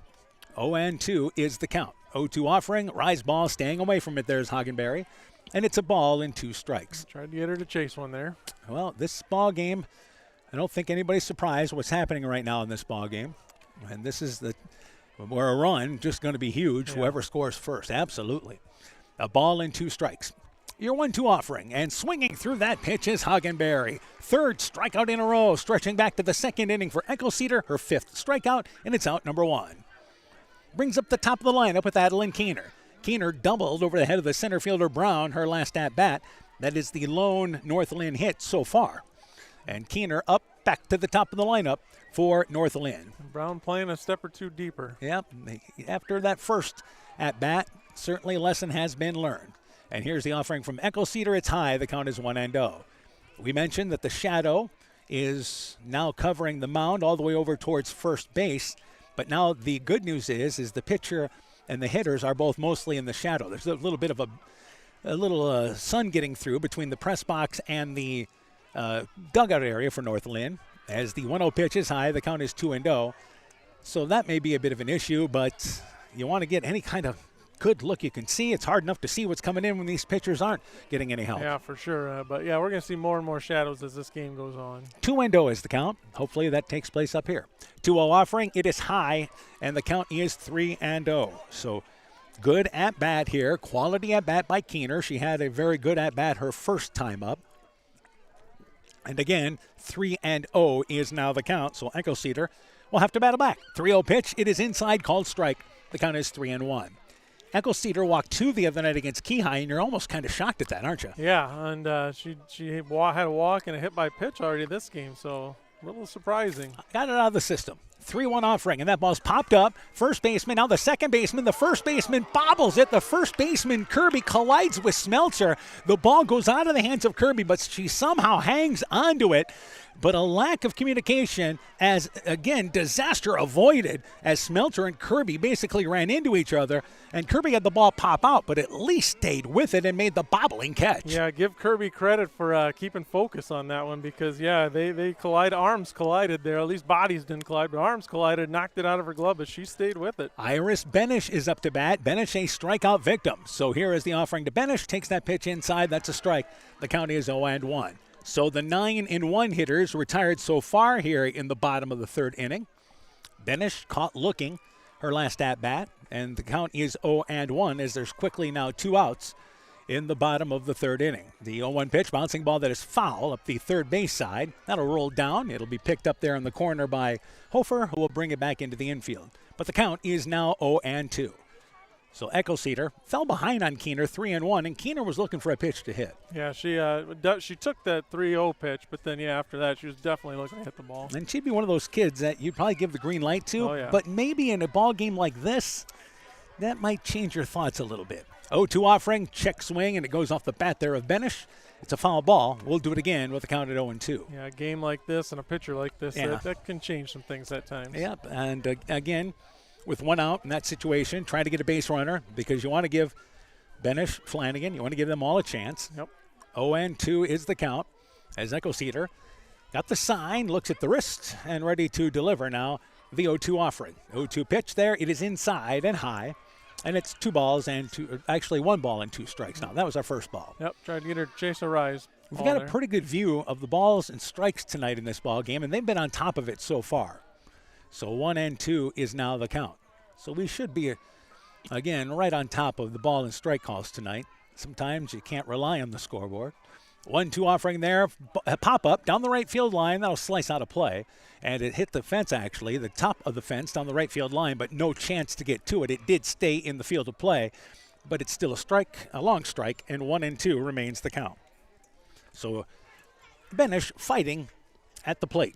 Yeah, doing a nice job battling up there. Oh, and 1-2 again is the count. Echo Cedar trying to get the first 1-2-3 in the books for Edco defensively. 1-2 pitch, fouled back again, popped up actually, and it's going to go towards the dugout. Hofer kind of turned. She didn't have a chance to get to it. That ball actually ended up in the Edco dugout up the first base side, hit the fence right at the edge of that, and it's a ball and 2 strikes. Good hop by Hofer there. She shucked the helmet and was looking for that ball right away. Yeah, didn't throw the helmet at the umpire either, so the umpire's doing a good job. Ball and 2 strikes is now the count. And Eckelceder ready to work once again. Here's your offering to Benish. Benish hits a high fly ball. This is to deep left field. Going back is going to be, once again, Hofer. Hofer makes the play about 10 feet in front of the fence in left field. Ava Hofer, room to make the play. Benish gave it a ride, but ends up short. That does it for North Linn in the bottom of the third. They go down in order. We go to the fourth. No score here with Edco and North Linn. At Freedom Bank, we're proud to cheer on the hometown athletes who give it their all. You'll see us in the stands, on the sidelines, and throughout our communities, supporting the players, coaches, and families who make Northeast Iowa a great place to call home. Whether it's on the field or in your financial life, we're here to help you reach your goals. Visit us in Elkader, Monona, Postville, or Waukon and experience the difference of a 100% employee-owned community bank. Freedom Bank. We empower success. Edco Tournament Softball is brought to you in part by J&J Land Solutions in Edgewood, Norby's Farm Fleet in Northeast Iowa, Rivals Inc. Custom Gear, Screen Printing, Embroidery, and online shopping at rivalsinc.com. Bruins and James Insurance, your Grinnell Mutual agent in Monona. Furniture Showcase and Allwine, lighting showroom, flooring, furniture, and window treatments. Bacon Concrete in Postville. Car Auto Group, online at karautogroup.com. Fisk Farm and Home in Monona, Cresco, and Decorah. The Lowena Savings Bank, member FDIC, Culligan Water Conditioning in Elkader, and Meyer Collision and Service Center in Guttenberg and Elkader. Top of the fourth inning, no score, no runs, one hit, no errors for both these teams. Ava Hofer made that play on a ball that was carrying, but had room in left field to make that play, but the play a little more interesting than it needed to be. Yeah, it did. It popped out of her glove. Now she got it right away again, but yeah, the Edco girls got to tighten things up a little bit. So again, disaster avoided, and to lead things off, Rachel Eckelceder, McKenna Hofer, Lauren Kirby, 3, 4, and 5 in the Vikings lineup. Eckelceder walked her first at-bat, set to lead off now here, the fourth inning. In a ball game that a few chances for both these teams. Edco yet to get a runner to second base. North Linn has had 2, but unable to advance things. First offering to Eckelceder, takes it low. The count is 1-0. These teams do have some home run pop in their lineup. We mentioned that Eckelceder's hit 3. Dugan is at 4. And North Linn has that same type of average. They got a number of kids that have home runs. Benish, by the way, has 7 home runs on the season. There's a strike there to Eckelceder. The count is 1-1. Yeah, so she wasn't that far away from her 8th then. And as a team, they have hit actually a total of 22 home runs on the season. Wow. 1-1 pitch to Eckelceder. It's high. The count is 2-1. So 2 balls, 1 strike. And we lead things off here in the top of the fourth inning. Eckelceder, one of those seniors, been around forever it seems, 5 years. 2-1 offering there, hits a hard bouncing ball, knocked down there by the pitcher Flanagan, just outside the circle, able to get it, recovers, throws a strike to first base to Michael, and Eckelceder bounces out hard back to the mound for out number 1. Yeah, boy, she hit that hard, but the problem was it was right at Flanagan, and Flanagan did a good job of knocking it down. So that brings up, once again, McKenna Hofer. Hofer was a strikeout victim. And so far in this ball game, North Linn, that's the 4th inning in a row, they have retired the leadoff hitter. So that has kind of stymied Edco a little bit there, unable to kind of, bunt, run, things like that. Offering to Hofer, pops it up. This is towards the Edco dugout. That will make it out of play. Good chase by the catcher, Krogman. And the count is 0-1. Yeah, both teams have sent 11 hitters up in 3 innings, though. So, again, talking about how even these teams are just shows again. Yep. And here we are scoreless in the middle stage of this ball game. 0-1 is the count to Hofer. Hofer checks a swing there. Took a full cut, actually, at it. Did not get to it. And the count is 0-2. That was a pitch upstairs. She got spun on that a bit. So digging back into the box, we'll have to protect with the count 0-2. Flanagan delivers the 0-2 offering, and it's a changeup, and that ball's lined into left field. It's headed towards the corner. That'll be a base hit. Hofer goes around first. Here's the throw to second, and she goes in standing up. It's cut off by the shortstop, Keener. Hofer sat on the changeup, a double, and a runner in scoring position for the Vikings. Yeah, good piece of hitting by Hofer, just sitting on that changeup. I don't know if she read that out of the pitcher's hand, but did a nice job waiting and roped it down the line. So with 1 out, this is the first golden opportunity for the Vikings as Lauren Kirby is up to bat. Faith Kirby should be our runner here, as we'll try to double check that, but according to Coach Huber, if things are run like she planned, that would be the case. Yep.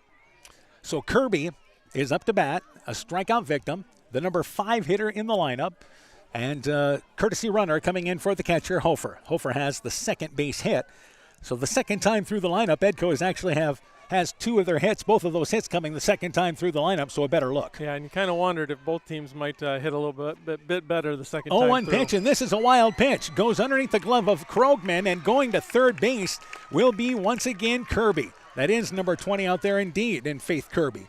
So a runner at third base now with 1 out for Edco, and the count is 1-0 to Kirby. Yeah, so if you're Kirby, if you can hit something to the right side, that'd be ideal here. And North Linn way in at the corners, about 20 feet in at both corners, normal depth in the infield. Pitch to Kirby, lines that ball. Second baseman reaching up for it is Hockenberry, but it's over her head. A base hit and an RBI for Lauren Kirby. And the Vikings strike first, leading 1-0, as scoring from third is once again Faith Kirby with the run. Yeah, great job by Lauren Kirby. Like you said, I just talked about trying to hit it to the right side, and she did exactly that, and she hit it just high enough to get it over the second baseman's head for the RBI. So that brings up Addie Smeltzer, the second baseman. So the Vikings back-to-back hits, scores the first run of this ball game. And we will see Hamann coming in as the runner for Kirby. That's how they've been doing things all year. Yep. First, if it's a pitcher or catcher, the first one that reaches, Deers runs. The second one, it is going to be Kirby runs, Yep. Faith Kirby. And then, of course, Hamann always runs for Lauren Kirby. Yep, whenever Kirby gets a base hit, then Hamann will come in and pinch run, and then Kirby will re-enter, of course. Now, the difference here is that Hamann is not a courtesy runner. Right. So Addie Smeltzer is up to bat. Smeltzer 0 for 1, a strikeout victim, takes the pitch inside and misses, and the count is 1-0. So Kirby getting a key hit, a senior for Edco. That is her 36th RBI of the season. So she has produced all season at the number 5 spot in the lineup.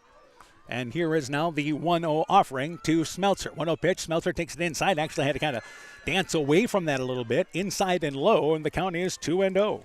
Yeah, if getting hit in the ankle didn't hurt so much, maybe she should have stepped into that one, but that would have been a tough one to take. Yeah, 2-0 is the count. Still 1 out, by the way, here in the 4th inning, top of the 4th. And here is now the 2 offering. She squares the bunt, pulls things back. They throw it down to the second baseman, sneaking in behind Hamann, but Hamann gets back in there. Hockenberry tried to push in the tag there as they ran a nice play there, as North Linn ran a set play trying to pick the runner off.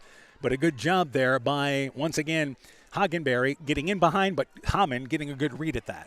And the pitch, by the way, was a ball. Yep. So the count is 3-0 as Smeltzer bluffed to bunt. 3-0 offering, takes it all the way, and that's a ball 4. Yeah.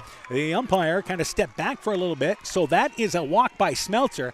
That's the second walk issued by Flanagan. Runners on second and first with 1 out, and Chloe Everett, the designated player, is up to bat. So the Vikings have a run, threatening for more here in the 4th. Yeah, and Flanagan was just cruising through the first 3, and then this is the first sign of trouble we've seen against her. And Coach Spohr takes time to have a conversation at the mound for North Linn. So you've got Hamann at second, Smeltzer is at first, Chloe Everett, the designated player, is up to bat. Everett is 0 for 1, and again, she's been about a 300 hitter.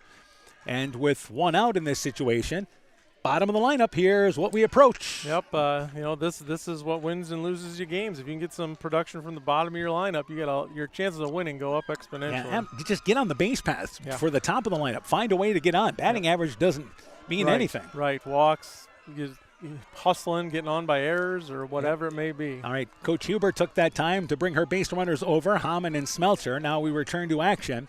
And again, Chloe Everett, designated player, is up to bat. Still 1 out here in the top of the 4th. Flanagan delivers the first pitch, swinging right through it there is Everett, and the count is 0-1. So a rare 4-pitch walk to Smeltzer, and that moves Hamann into scoring position. 0-1, Flanagan. Again, she's had to work in this top of the 4th inning. 1-1 pitch, and that's a pop-up down the right field line. Slicing it will be foul as it hits the top of the fence down the right field line. Hoover wasn't all that far away from it, and the count is 0-2. And, of course, the runners were waiting to see if that ball was going to be caught because they were going to tag. Yeah, the runner from second definitely could have tagged if she'd have made that catch. 0-2 is now the count. So Everett will try to stay alive here. Put the ball into play with the count 0-2.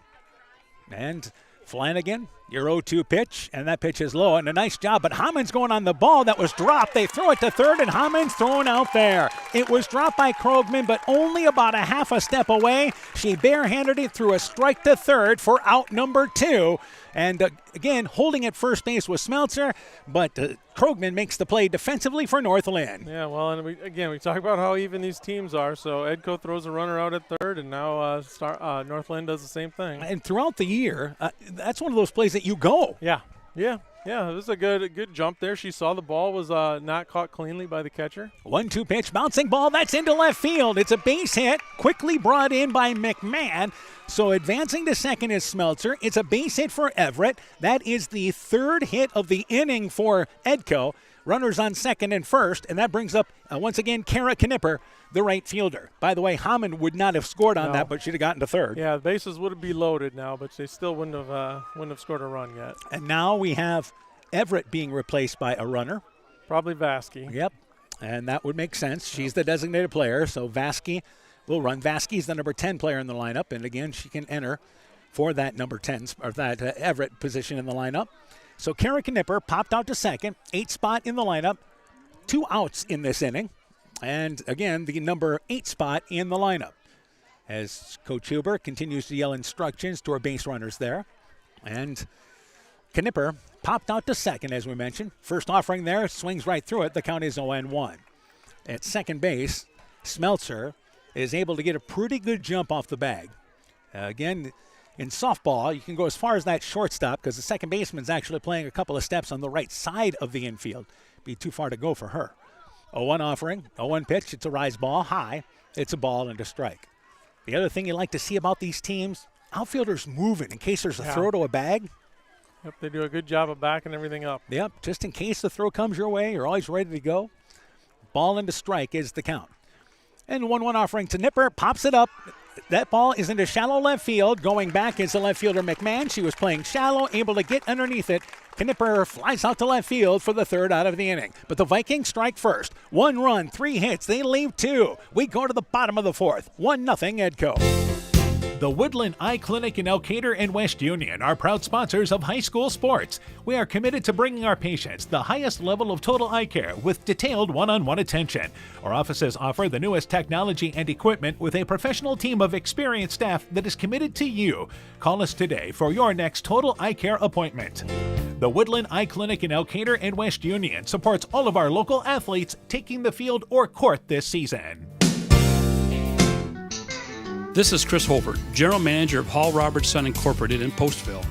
We would like to wish the area student athletes both a safe and successful sports season. We have been a community-based company since 1864, servicing and supporting the area ag industry with products necessary for daily success. We look forward to continuing to serve and support both the ag industry and high school athletes in our surrounding communities. Thank you and good luck from the families at Hall Roberts Son. Now in the bottom of the fourth inning, Chloe Flanagan, Scout Krogman, Alea Wegman. That will be 3, 4, and 5 in the North Linn lineup. Flanagan, a strikeout victim, her last at-bat. Vikings put together 3 runs in the inning, or 3 hits rather in the inning. They score a run, left 2 on, but they finally had the opportunity in the top of the fourth, and they take advantage of that opportunity. Yeah, that's a good job getting an early lead here. So the left-handed hitting Flanagan, the pitcher, to lead things off here. Vikings have scored first and lead here now in the bottom of the fourth inning. And this is the second time through the lineup again for North Linn. Flanagan, long cut at that one, missed it. Pitch at about waist level outside. The count is 0-1. Yeah, good velocity on that pitch. Yep, both these pitchers similar to what they throw. Yeah, both throw hard and throw a good changeup. I do like Eggleseder's rise ball a little bit better maybe. So 0-1 is the count. 0-1 offering. Krogman checks her swing, got a piece of it, fouled it back. The count is now, once again, 0-2. How big was that changeup to Hofer that she hit for a double to move into scoring position? Yeah, that's what started it all, and great job by Hofer just waiting on that and taking it down the line. And that was really the first changeup we had seen from Flanagan. So 0-2 is the count to Flanagan. 0-2 pitch, follows that one over the press box area into their batting cages they have, and the count is 0-2. So North Linn has had 2 freshman pitchers this year. Flanagan is 19-8. Wegman is 9-2. Wegman's ERA 3.23, so she's not bad either. No, good second option there. And once again, the offering is now here, a ball, and the count is 1-2. At least that's what it looked like from here. Yep, it was high. Yep. So a ball and 2 strikes. Again, we got kind of a pole. That's one of the light poles, kind of splits Coach Sass and I. Still a great spot to do the game. Yeah, it is. It's nice to kind of look down on everything. 1-2 is the count. 1-2 offering. Flanagan takes it. Caught looking. Strikeout number 6 recorded by Echo Cedar. And it's out number 1 here in the 4th. Yeah, great spot for that pitch, low and away, and just nothing Flanagan could do with it. Scott Krogman, the catcher, is up to bat. Krogman out on a runner's interference, or batter's interference is what it really ended up to be. She is 0 for 1 in this game. That came with 2 outs in the first inning. So 1 out very quickly here in the bottom of the 4th inning. And Echo Cedar delivers the first pitch to Krogman. Krogman takes it low. It's a called strike, and the count is 0-1. So Echo Cedar has struck out 6 in 4 innings.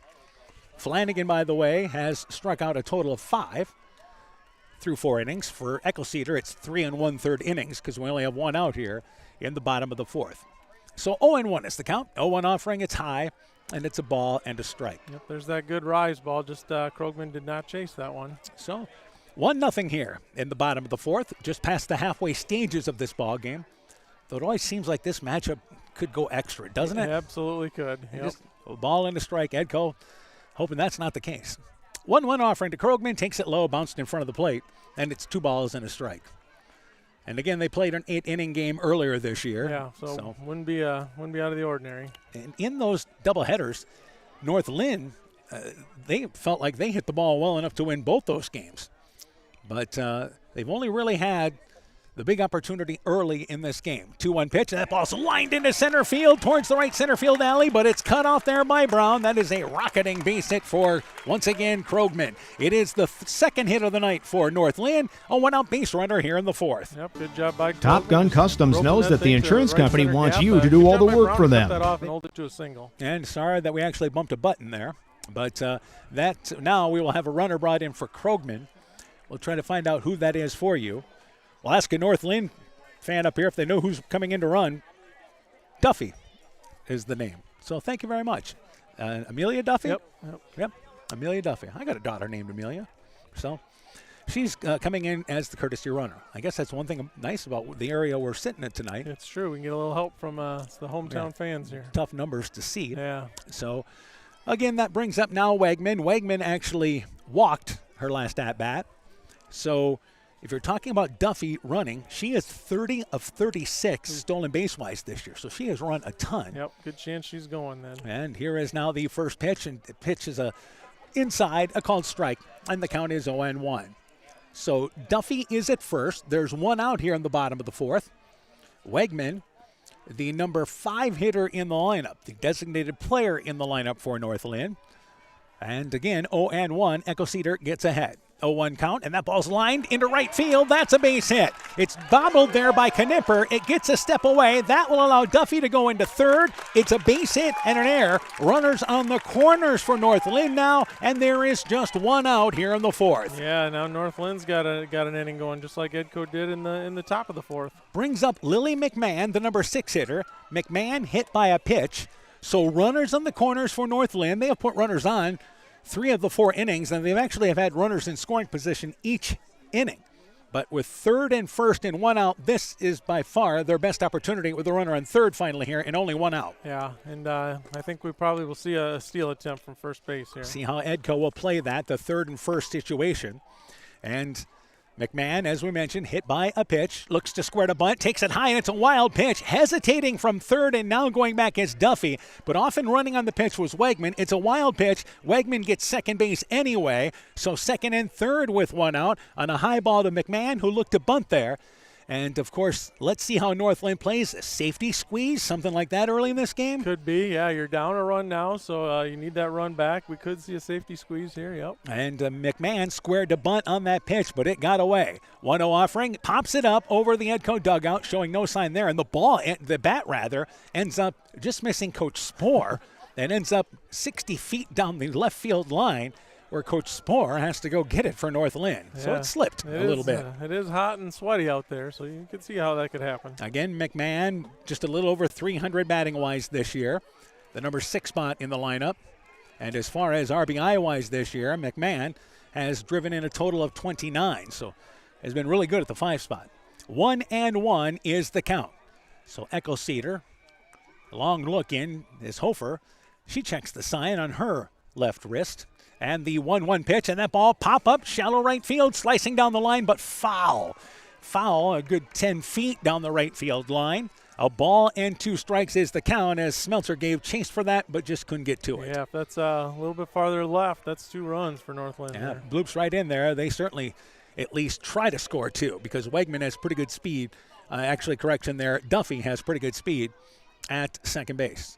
And again, the count is a ball and 2 strikes. Actually, that is Wegman at second base. And I wonder if it's Peyton McMahon ran the first 1-2 pitch. This is a shallow fly ball. It's into center field. It's a base hit. It scoots by Brown. They hold the runner at third, but scoring is Krogman to tie the game at 1. A bloop base hit and an RBI for McMahon. And the game now tied here in the bottom of the 4th. Yep, just again, not always how hard you hit it, it's where you hit it sometimes, and just in that kind of no man's land. And Brown was fortunate to have that ball just stay close enough because Wegman was going to get to third, and they thought about sending her as Coach Huber now takes time out. But there's runners on first and third for Northland. I believe McMahon ended up at second base at the end of that play. I think she took second. Yeah, Yep. She was running hard out of the box and got to second. So second and third with 1 out. So a base hit and an RBI for McMahon. That is the 3rd hit of the ball game for North Linn. And just found the right spot. She had a 1-2 count, and McMahon fought that into center field. Yep, good piece of hitting by McMahon there. So Edco takes their first timeout in the infield. Just try to get out of this here with the game tied. Yep, here's the time where you need a Rachel Eggleseder strikeout. Well, and if you look at who's up here, the bottom of the lineup is up 7, 8, and 9, and Eggleseder struck out all 3 right in the first time through. Yep, so she's looking to do that again. But just like Edco had better success the second time through the lineup, that has been the case for North Linn here the second time through the lineup. Yep, absolutely. It's amazing what one time through the lineup and seeing that pitcher and getting a chance to time her up will do. So they have 2 in scoring position, and Abby Michael was a strikeout victim in the first inning. So Michael this season is, again, a .330 hitter. She also has 29 RBIs. So they've got hitters in the bottom of the lineup. Certainly have good stats. Yeah, absolutely. So 1 out after the time taken by Coach Huber as Echo Cedar will try to, again, get out of this inning. And it is, again, now Hofer, the catcher, getting down in the stance. First pitch there, it's inside. It's a called strike. The count is 0-1. But yes, Echo Cedar could really help herself out here. And that's what she does. You know, she's a strikeout pitcher, so now's the time. 0-1 is the count. She has struck out 6 so far. The 6th strikeout to start this inning with Flanagan. 0-1 is the count. 0-1 offering there, and that ball fouled up against the backstop. And it's now 0-2 the count. So heading in the right direction anyway. Yep, good start for her. 0-2 is the count. Again, Edco, they get the play from the coach. Echo Cedar calls the pitches there, and the catchers have those wristbands. The catcher does, and Hofer, and so does as well Echo Cedar. And Echo Cedar steps off the mound there, as there may be a question of what pitch is coming in, and just took a little bit of time. She'll reset on the mound. Well, you definitely want to be sure, don't you? Yes, absolutely. 0-2 is now the count. Echo Cedar delivers the 0-2 pitch, swinging right through it. There is Michael. Strikeout number 7 recorded by Echo Cedar, and a huge out number 2 here in the 4th. Yeah, they needed that. Good job by Rachel Eggleseder helping herself out, helping her defense out with that strikeout. Ava Hoover is up to bat. Hoover was a strikeout victim back in the 2nd. So at third base, you have again Duffy there. McMahon is at second. And the bottom of the lineup trying to come through for North Linn, the number 8 spot. First pitch there. It is inside. It is high. The count is 1-0. So both these pitchers, the 4th inning, they have had to work. And again, second time through the lineup. I think that's a lot of this, the reason for this. And in a ball game that's just a little over an hour old, we are in the bottom of the 4th inning here. And been a well-played game. 1-0 pitch there. It is inside, high, and caught the inside portion of the plate. So the count is 0-2. So Echo Cedar got out of a similar jam in the 2nd inning with a couple of Ks, trying to do that here in the 4th inning. And actually, the count there is a ball and a strike. Yep. 1-1 pitch there, takes that pitch inside, and the count is 2-1. All right. 2 balls and a strike. Yeah, the second one was called a strike. Not worried I was missing a pitch there somewhere. Again, 2-1 is now the count. Some of the Edco fans wanted that third pitch to be a strike. And by the way, we're now in the shadows here, thankfully. And 2 balls and a strike is the count. Eckelcedar trying to work her way back against Hoover. 2-1 pitch, rise ball, got away. Count is now 3-1. So 2-0, 3-1. You're always looking at hitter's paradise. Yes, if you're Hoover, you're picking out a small part of the plate and looking to drive one. 3 balls and a strike with 2 outs. Eckelcedar quickly works, 3-1 offering, and that pitch caught the inside corner of the plate. Nice location. And you understand why Hoover didn't chase after that, but the count is full. It's 3 balls and 2 strikes. Now we're back to a full count. Right, 3-1. You pick out a spot of the plate, and if it's not there, you just take it and you go full. So full count here now to the number 8 hitter for the Lynx. 1 run so far here in this inning, 2 in scoring position, 3-2 pitch, taking it inside and called out on strike number 3 is Hoover. Back-to-back Ks recorded by Eckelcedar. That gives her 8 for the ball game, and that does it for North Linn. But the Lynx score a run. They do it on 3 hits. They leave 2 in scoring position. We go to the top of the 5th. Brand new game, knotted at 1. Top Gun Customs knows you can fill the deer tag well out of season. If you've tagged that prize buck, pull up to the stoplight at Top Gun in Garnavillo. That's it. Bob and his technicians have been repairing vehicles for over 45 years. We write the estimates, take the photos, and deal with the insurance company for you to ensure your vehicle is repaired quickly and, most importantly, safely. We also have free loaners or rental vehicles. Call Bob or Nancy at Top Gun to schedule your repair today. 563-964-9899. Edco Tournament Softball is brought to you in part by Farmers Savings Bank of Colesburg, Elkport, Garber, Strawberry Point, Arlington, Elgin, and Wadena. Member FDIC. Clayton County Recycling in Monona. Myers Auto Service in Monona. TJ's Pizza in Monona and Claremont. Thompson Construction and Monona Overhead Door. LTI & Sons Water Conditioning, your Connecticut dealer in Postville. Dean Family Chiropractic in Claremont. Ground Logs and Lumber in Elkader. Timber is a crop, harvest wisely. St. Olaf Ag Sales and Service. T&K Cahoon, your Napa dealer in Monona, and Nick's Excavating and Kane Construction in Farmersburg. Top of the 5th inning, we are tied at 1. Avery Brown, Faith Dugan, Ava Hofer. That is 9-1-2 in the Edco lineup. For the Vikings, 1 run, 4 hits. They've committed 1 error. For North Linn, 1 run, 4 hits. They have not committed an error. First pitch there is a ball to the left-handed hitting Avery Brown. Brown, a strikeout victim, back in the 3rd inning. So here we are, 5th inning, starting to get towards the later stages of this regional final. 1-0 offering to Brown, tries to run up in the score, and the batter's box there, takes the pitch, and on the scoreboard they put up a strike, and the count is 1-1. So Edco, this will be their 3rd time through the lineup this inning. Both teams made quite a nice adjustment second time through. 1-1 pitch, trying to rush through that one was Brown. Again, she tried to slap that one into play, missed it. The count is a ball and 2 strikes. Yeah, and we'll see if the pitchers can adjust maybe for the 3rd time through. Yeah, Brown's done a nice job as a slap hitter, just putting the ball into play and using her speed. 1-2 pitch, takes that pitch, it's outside, catches the corner, and it's a called strike number 3. 6th strikeout recorded by Flanagan, and it's out number 1 here in the 5th. And that brings up Faith Dugan, now the shortstop. Dugan bounced out hard to second base, then singled hard into left field. She is 1 for 2, back to the top of the lineup here for, again, the Vikings. In the top of the 5th inning of this ball game, Flanagan has still not allowed a leadoff hitter to reach base. Pitch to Dugan. It's a high chopper. That's up the middle. Fielded by the shortstop there. Keener on top of the bag. Throw to first. It's not in time. Ball was dropped by Michael. Didn't make a difference. Dugan put her on the ground, and that high hop gave her every opportunity to beat that out. Well played by Keener, but it goes as an infield single, and 1 out there. Dugan's on the base paths. Yeah, unless she hits it hard at you, she's got a great chance to beat anything out on the infield. And again, let's see if Dugan will be moving at any point. She was on first base earlier, but Hofer went after the first pitch. But now with 1 out, you've got great speed on the base pass. Hofer squares the bunt, lays it down. It's a 1-bounder that goes through the legs of Flanagan. It'll be an error. Everybody's safe. To second base was Dugan. Hofer safe on the air. Flanagan just had that ball go through the legs as it kind of was on a line drive, and maybe a play where she thought about, can I get to it on the line drive, and then it just rolled right underneath the glove. Yeah, I think a number of things may have been going through her head. Like you said, can I catch it out of the air? And then number 2, can I get the runner at second? And also it's Faith Dugan running, so I got to get it quick and throw it hard. So probably a lot going through her head and just went between her legs. It's an error on the play, but it's still a sacrifice for Hofer, by the way, because she moved the runner into scoring position, which would have happened. So Dugan And we were hoping to see if we'd see Dugan off and running as Coach Choose Spore takes skilled his care second to time out recover here. from your As surgery again, or we bump illness. a button on our computer screen tonight. For some reason, we have a habit of doing that tonight. And Coach Spore takes his second time out. Yeah, good job by Coach Spore. Again, settling his team down because Edco's got something working here with Rachel Eggleseder up to the plate. Yep, this is what you want. You've got Eggleseder and Hofer with one out, runners on second and first. Eggleseder walked in the first, bounced back to the mound, back in the fourth inning.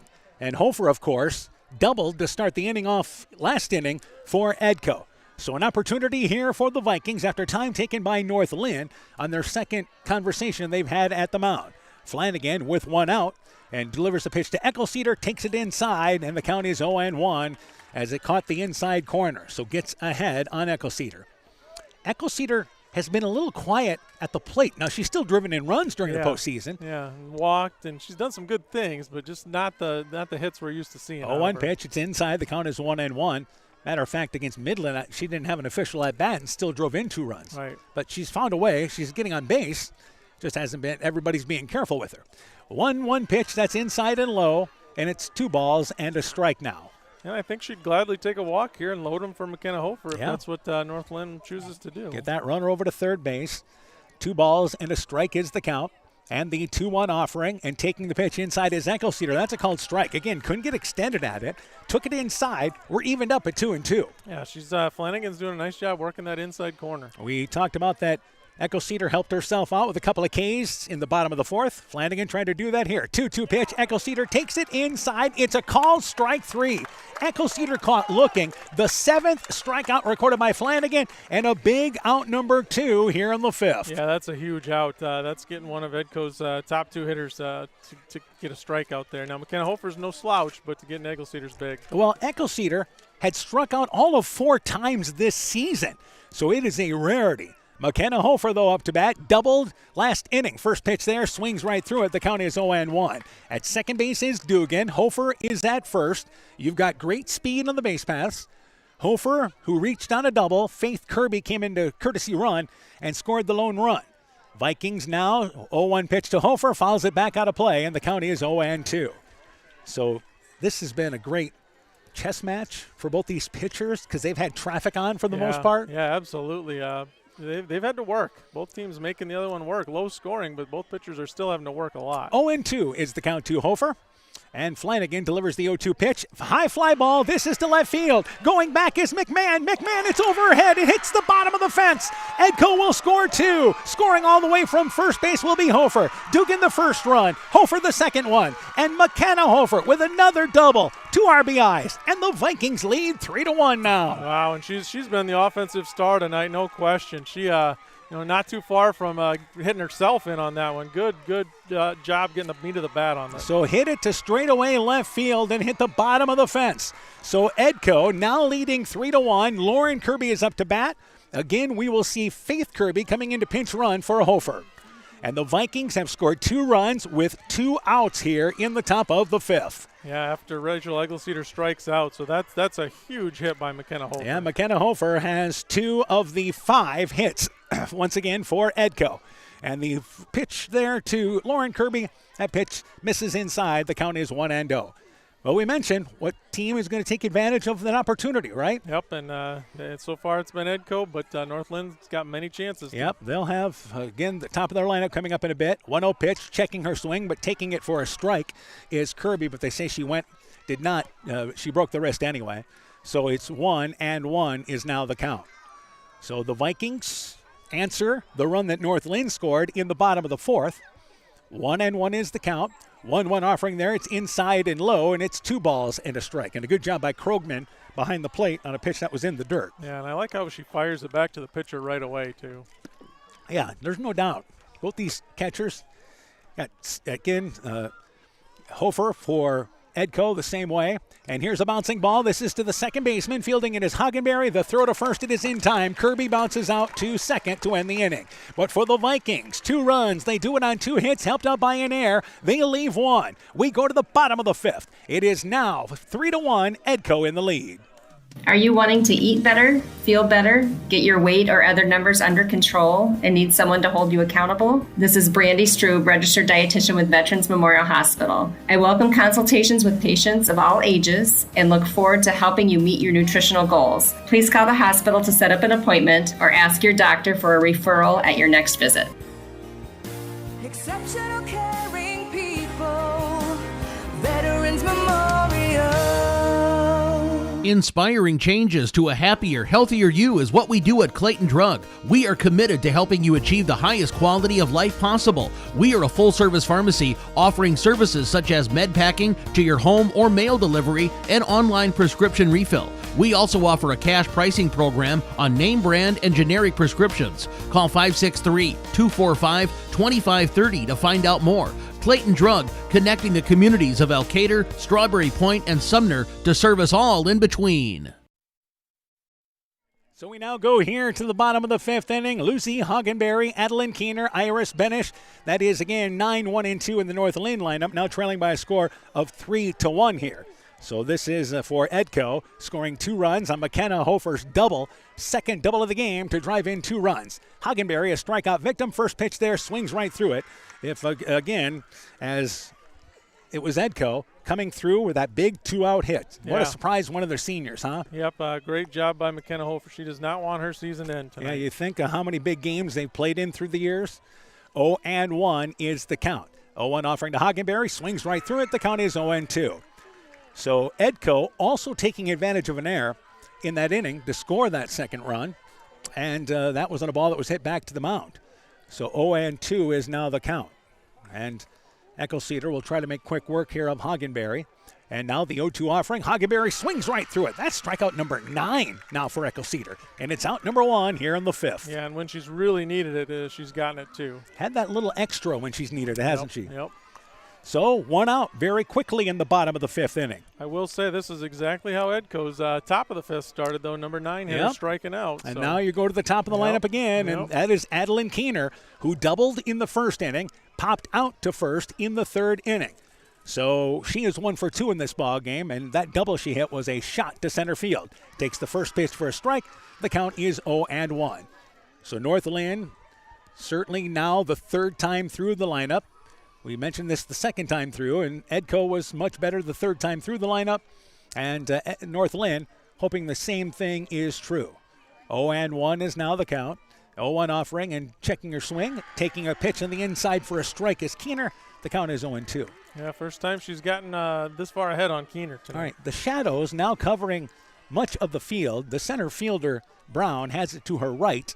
And the left fielder, Hofer, a little bit in the sun yet, but now everybody's in the shade, so it's equal footing. 0-2 pitch, swinging through the rise ball is Keener. That is strikeout number 10 by Echo Cedar, and out number 2 here in the 5th. Yeah, she's got a little juice this inning. That double by McKenna Hofer maybe sparked something in Echo Cedar. And that brings up Iris Benish, the third baseman. Benish is 0 for 2, strikeout victim in the first, flew out to left field. And the Vikings, 2 quick outs in the bottom of the 5th. They have only retired North Linn in order once. That was back in the 3rd inning. And that pitch there fouled back. The count is 0-1.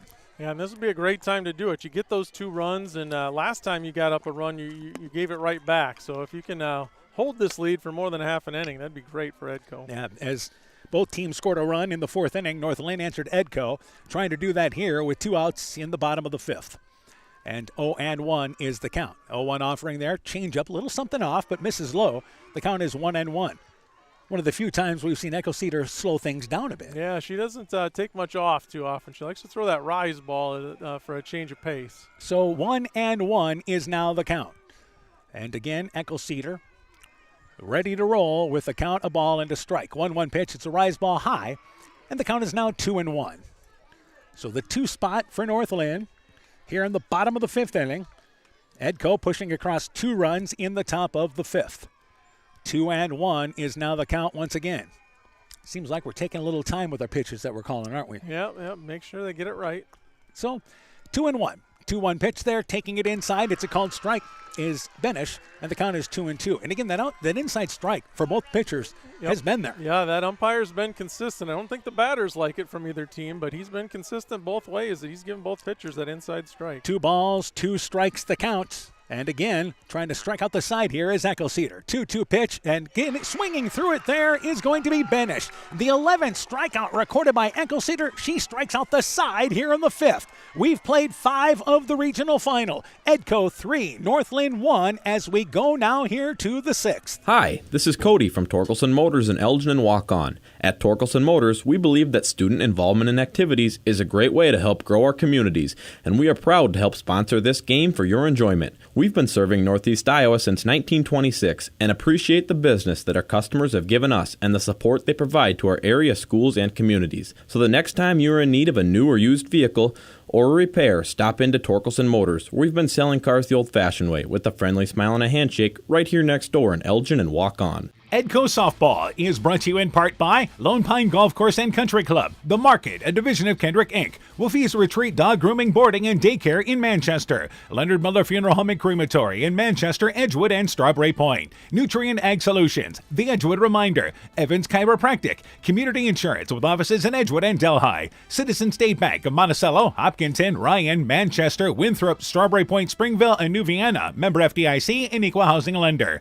and Blooms, Flowers, Gifts, and more in Edgewood. Here we are, top of the 6th inning. Addie Smeltzer, Chloe Everett, Avery Brown, actually Kara Knipper, so it will be 6, 7, and 8. Smeltzer, Everett, and Knipper to lead things off here on the top of the 6th inning.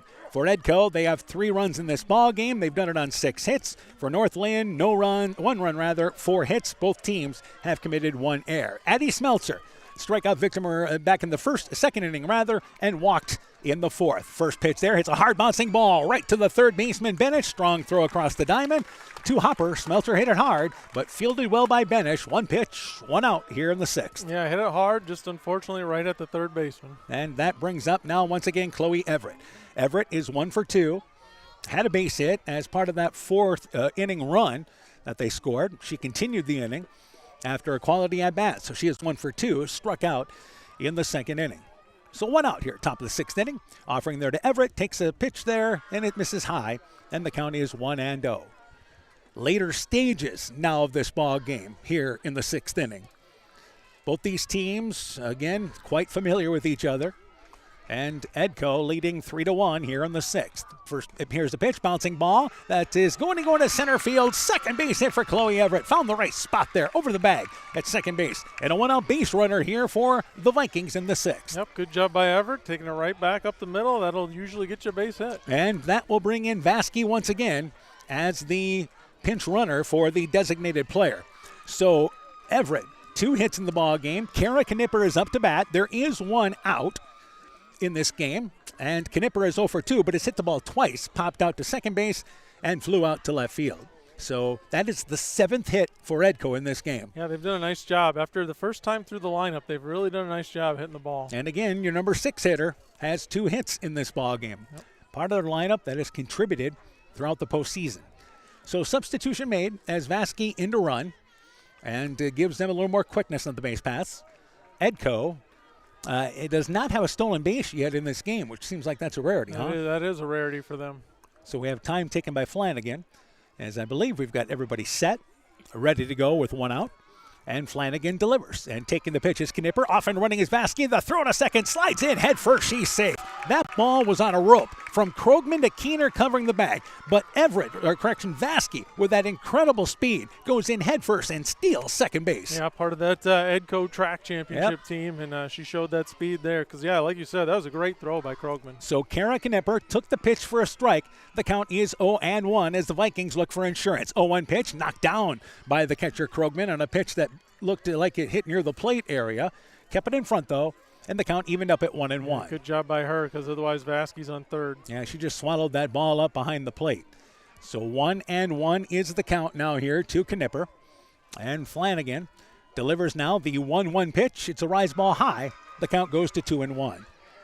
Edco's runners in this ball game, they're courtesy runners, have done a really good job. Yeah. I mean, they had a runner throwing out, a pinch runner trying to steal third, but you understand why they went in that situation. Otherwise, they've shown good heads on the base pass. 2-1 pitch, swing there, looping swing by Knipper, did not get to it, and the count is now 2-2 Yeah, a little behind on that one. Needs to choke up and shorten her swing here a little.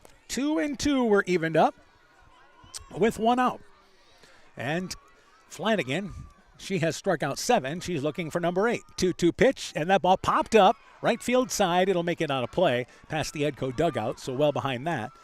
And 2 balls and 2 strikes. Becoming a beautiful night now with the sun tucked under. Boy, once that sun went down, yeah, it's perfect out here. Yep, finally a little breathable. And evened up at 2 balls and 2 strikes. 2-2 offering to Knipper, takes the pitch there. It's inside, and the count goes to full. So that pitch was low. Good look by Knipper. Full count now here. Yep, that inside pitch is there, but that one was a little too low and inside, I think. 3 balls and 2 strikes. And it is Flanagan now, the full count pitch. Bouncing ball, third baseman. Looking the runner back there is Bennett. She'll go to first base. Knipper thrown there. And then Vasky races over to third. Once that ball went across the diamond, and there's no chance to get the speed of Vasky. Knipper bounces out to third, but the runner goes over to third base. And with 2 outs, Avery Brown, the center fielder, is up to bat. Yeah, Number 9 hitter for the Vikings. And that's, again, the difference you see in baseball and softball. And that'd be very rare for a runner to advance to third on that kind of hit in baseball. But in softball, you can do it. All right, Avery Brown will be pinch hit for here. And I believe that is going to be Kalissa Reimer, once again, number 23. Kalissa Reimer is who that should be, pinch hitting for Brown. So Kalissa this season has batted .312. Another freshman for Edco. They've had some young kids contribute to them.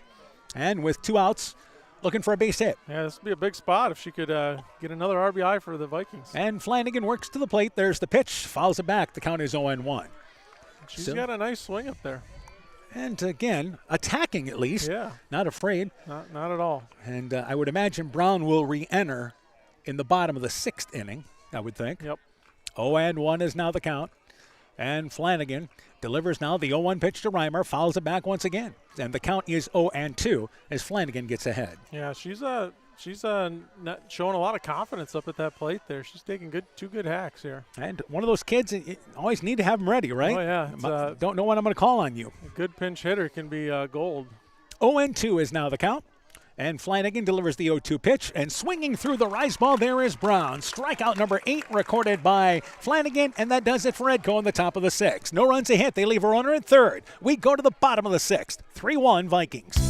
Being good at life means getting your finances in order so you can focus on the moments that matter most. With over 175 years of experience, New York Life Insurance Company offers insurance and financial solutions you can benefit from while you're, living. For trusted guidance, contact your local agents, Andrew Reimer or Troy Springer with your Vision Financial Group, proudly located and serving the beautiful Guttenberg community. Call Andy or Troy at 563-252-2471. Start planning today for peace of mind tomorrow. Your Vision Financial Group is not owned or operated by New York Life. When making up a to-do list, don't forget to include servicing your car at Edie's AC Delco Service Center in Garnavillo.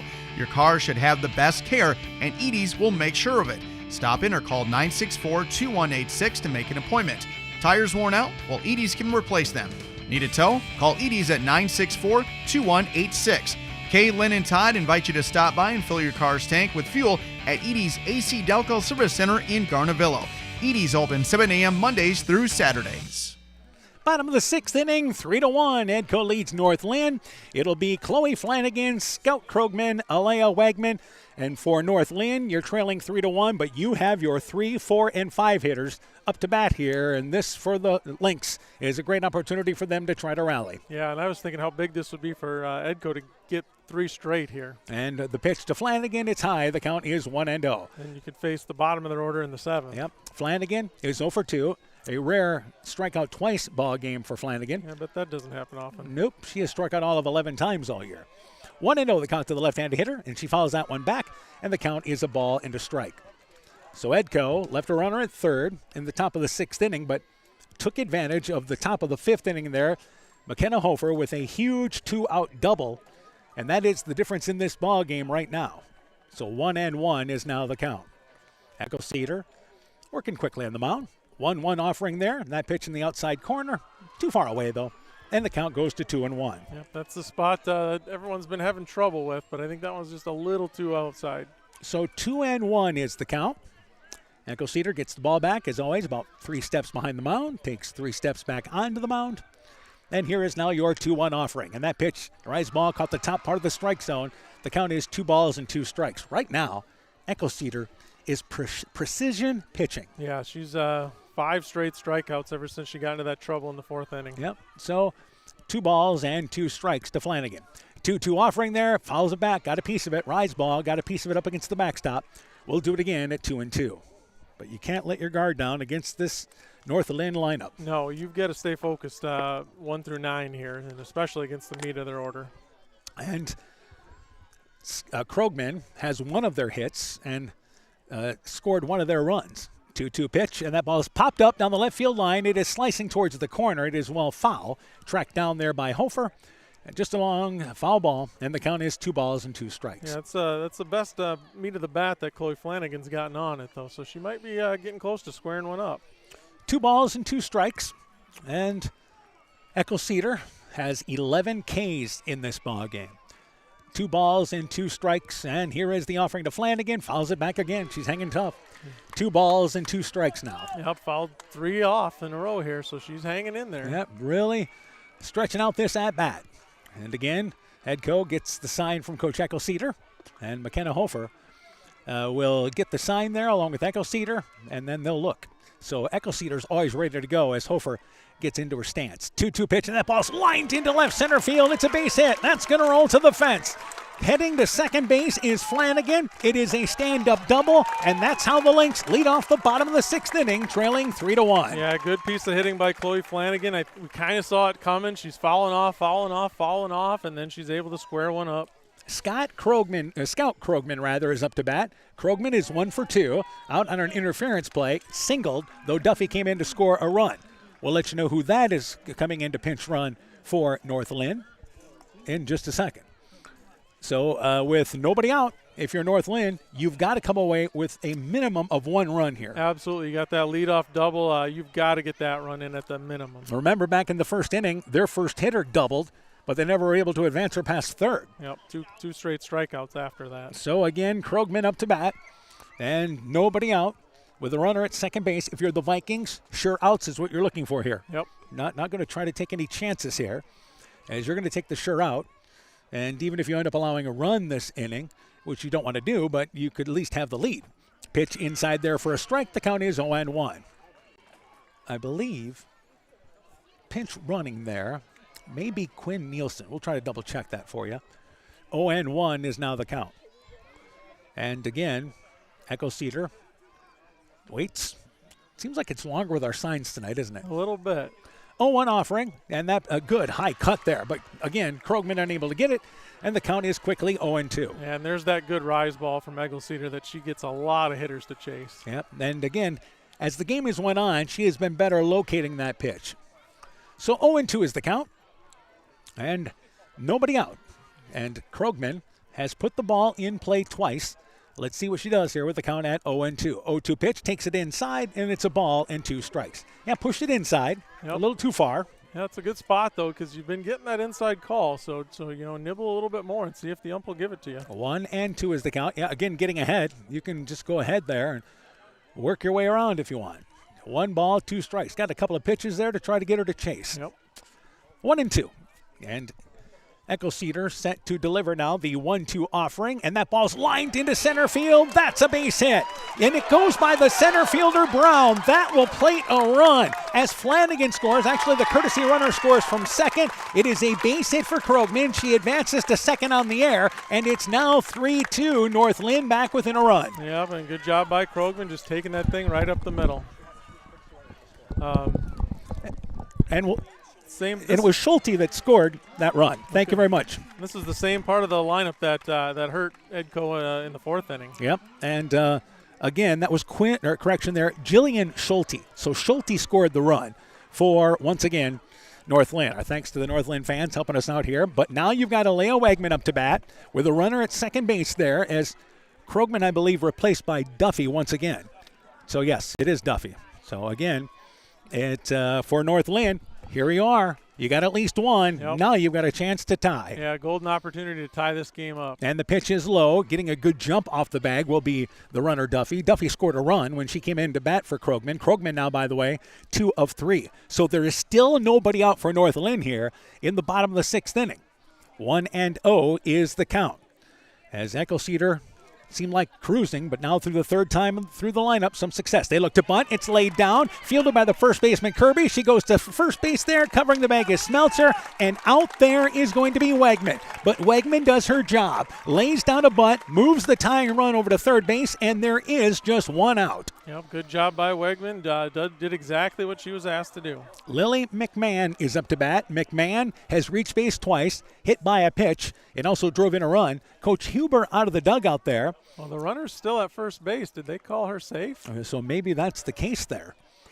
So it looked like. Unless she pulled her foot, because I know the ball beat her. So I think that maybe what they're looking for there is the fact that talking with the officials to see if she was there or not. But that would be a huge break for North Linn. She is safe. Wow. Yeah. So again, that will be an air charge down the play.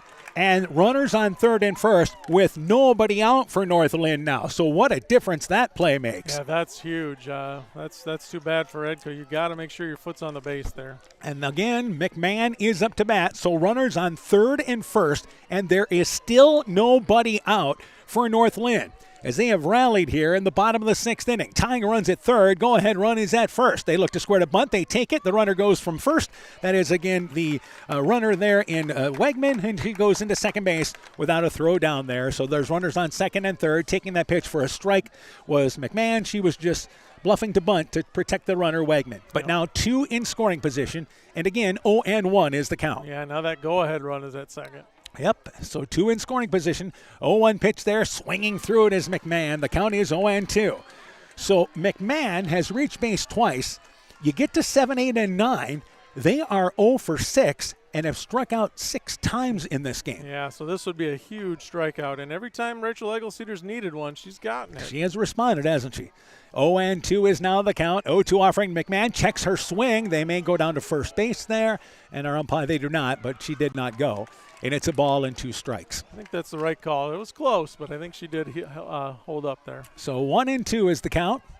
3-2. Edco in the lead here in the bottom of the sixth inning. And North Linn try to tie this up, maybe take the lead. And Eggleseder now delivers the 1-2 pitch to McMahon, fouls it back, hit the screen, backstop, and it's a ball and 2 strikes. So they put together 2 hits in this inning and an error. And here we are with runners on second and third. Flanagan doubled to start this inning. Schulte scored the run. Krogman singled. And again, 1-2 is now the count. Krogman driving in an RBI with that base hit. So 1-2 is now the count. And then, of course, Wegman reaching on the air, but she's being run for. Wegman's in there. Here's the 0-1 pitch. It's a rights ball swinging right through it. There is McMahon. That's the 12th strikeout for Eggleseder and a huge out number 1 here in the bottom of the sixth. And like we said, every time she really gets in trouble and needs a strikeout, she seems to be able to get one. She did that in the first inning, striking out 2 after a double. Did that in the fourth inning with runners on third and second. Struck out 2 to end the inning. So 1 out. Abby Michael is up to bat. Michael is 0 for 2. Takes the pitch high. The count is 1-0. If you're North Linn, do you think safety squeeze here? I know they don't bunt much. Yeah. You know, I think it really depends on what kind of confidence you have in Michael. So 1-0 is the count to Abby Michael. So Eggleseder falling behind here on the number 7 hitter. 1-0 pitch. He looks to bunt, pops it up. Giving chase is going to be the catcher, Hofer, who catches it. They throw it to third base. Diving back in there at third is the runner there in Duffy, as the ball almost pulled the shortstop Deers off the bag. But the ball is caught in foul territory by Hofer, and they did try to bunt, but they popped it up into foul territory, and a great job by Hofer just catching the little 5-foot pop-up. Yeah, they did try the safety squeeze there, but again, it's not something they do a lot, so she wasn't able to get that down, and a big second out for Edco. And that brings up Ava Hoover, the right fielder. Hoover is 0 for 2. First pitch is high. The count is 1-0. If North Linn, the inning comes to an end for them here, they would lead off with 9-1-2 in the bottom of the 7th inning. So regardless, you've flipped the lineup here, and you're going to get your best hitters coming up. Yep. Worst case scenario for North Linn. Yeah, lineup did their job. 1-0 is the count. 1-0 offering, swinging right through it. There is Hover, and the count is 1-1. So the 8-hitter up to bat, as again Eggleseder has been able to handle the bottom of the lineup. And 1-1 is the count. But North Linn's bottom of the lineup has been really good, especially in the postseason for them. 1-1 is the count. Eckelceder delivers the 1-1 pitch. Good cut, but unable to get to it is Hoover, and the count is a ball and 2 strikes. Yeah, Hoover's had kind of a tough night tonight. She's got another pitch here, see if she can come through, get off that strikeout streak. And Eckelceder again ahead on the count. Eckelceder went all the way to the back of the circle behind it, and now steps on the mound. So 1-2 is the count. 1-2 offering, and swinging right through the pitch is Hoover. Strikeout number 13 for Eckelceder. And again, she gets out of the jam in the bottom of the 6th. But for North Linn, 1 run, 2 hits, helped out by an error. They leave 2. We go to the top of the 7th. Edco 3, North Linn 2. At Alameda Clayton Electric Cooperative, we provide more than energy. We also provide ideas to help keep you safe. Electricity can travel down the strings of kites or balloons that contact power lines. Have children use these toys in open areas away from overhead lines. Keep metallic balloons indoors as they are highly conductive. Teach children that if a toy gets into power lines or a substation, they should tell an adult to call the power company. They should not retrieve it themselves. At ACEC, we care about keeping you safe. That's the power of human connections. Alameda Clayton Electric Cooperative, your touchstone energy cooperative. Edco Tournament Softball is brought to you in part by Silver Edge Cooperative in Edgewood, Strawberry Point, and Delhi. Edgewood Convalescent Home and Lincolnwood Assisted Living. Northeast Iowa Sub-Drains in Strawberry Point. Rockline Appliance and TV, the home of quality service with the lowest price guaranteed in Prairie du Chien, Waukon, Decorah, and Viroqua. Elkader Chiropractic Center, Dr. Jamie Hammersland. Innovative Egg Services in Elkader, Monona, and Waukon. And Guttenberg Municipal Hospital and Clinic. Check out career opportunities at guttenberghospital.org. Top of the 7th inning, Edco leads North Linn 3-2. We mentioned that North Linn in the bottom of the 7th inning will send up 9-1-2. Edco in the top of the 7th inning, leading 3-2, sends up the top of the lineup, and it is Faith Dugan up to bat. Dugan is 2 for 3 with a base hit and a run scored. First pitch takes it low. The count is 1-0. Again for North Linn in the bottom of the 7th, they'll send up Lucy Hagenberry, then Adeline Keener and Iris Benish. So the Vikings certainly playing for an insurance run here, leading by a score of 3-2. And the 1-0 pitch to Dugan takes it inside. It's a called strike, and it's a ball and a strike. There's that inside corner. It's been there all night. This whole game has just been intense, hasn't it? Yeah, there's no rest for anyone in this game. Yeah, this is what makes coaches become insurance salesmen. Yep. And here's the 1-1 pitch to Dugan. That's a called strike, top part of the zone. It's a ball and 2 strikes now. Dugan has 2 solid singles in this ball game. She has hit the ball hard for those 2 base hits. And certainly the kid, you've got a lot of confidence with count 1-2. And now the 1-2 offering from Flanagan. It's upstairs. And again, Dugan did not chase it. We're evened up at 2 balls and 2 strikes. Yep, she's a pretty solid hitter up there. She's not going to chase a whole lot. So evened up to Dugan. Dugan and Hofer each scoring runs as part of that 2-run 5th. 2-1 pitch. This is a fly ball slicing down the right field line. Giving chase is going to be Ava Hoover, but it is harmlessly fouled near the corner. We'll do it again at 2 balls and 2 strikes. Yeah, good hustle by Hoover over there, giving that thing a look. If you remember, Edco started the 5th inning with Dugan, a 1-out single. Then Hofer reached on an error, and then a strikeout to Eckelceder, but it was McKenna Hofer with the base hit, driving in 2 runs in this game. And here is the offering, 2-2 pitch, taking the pitch inside. It's a called strike 3 to Dugan. A little hesitation by the umpire, but he makes the call there in what is strikeout number 9 for Flanagan, and it's out number 1 here in the 7th. Yeah, big strikeout for Flanagan, getting Dugan there. And that brings up Ava Hofer, who is the left fielder. Hofer 0 for 3, bounced out to second, popped out to first, and again, did have a sacrifice bunt, so she's actually 0 for 2 in this game, and later scored a run. She was safe on an error. So with 1 out, 2 hitter up to bat, Hofer takes the pitch low. The count is 1-0. No surprise, 1-run game, top of the 7th inning. They played 2 1-run games during the season, including one that went extra innings, an 8-inning ball game. Those games were played at Colesburg, by the way. And 1-0 is the count. 1-0 offering there, and that ball's lined off the glove of the first baseman, Michael, and it's going to roll into right field. A base hit for Hofer with 1 out. And that is hit number 7 for the Vikings. Hofer with a 1-out single. Yeah, good job by Hofer. Again, just lining it over the first baseman's head, and Edco's got something going again. And that is actually the 8th hit of the game for Edco. And that brings up Rachel Eckelceder. Eckelceder 0 for 2, walked in the first, bounced back to the mound, and a strikeout victim back in the 5th inning.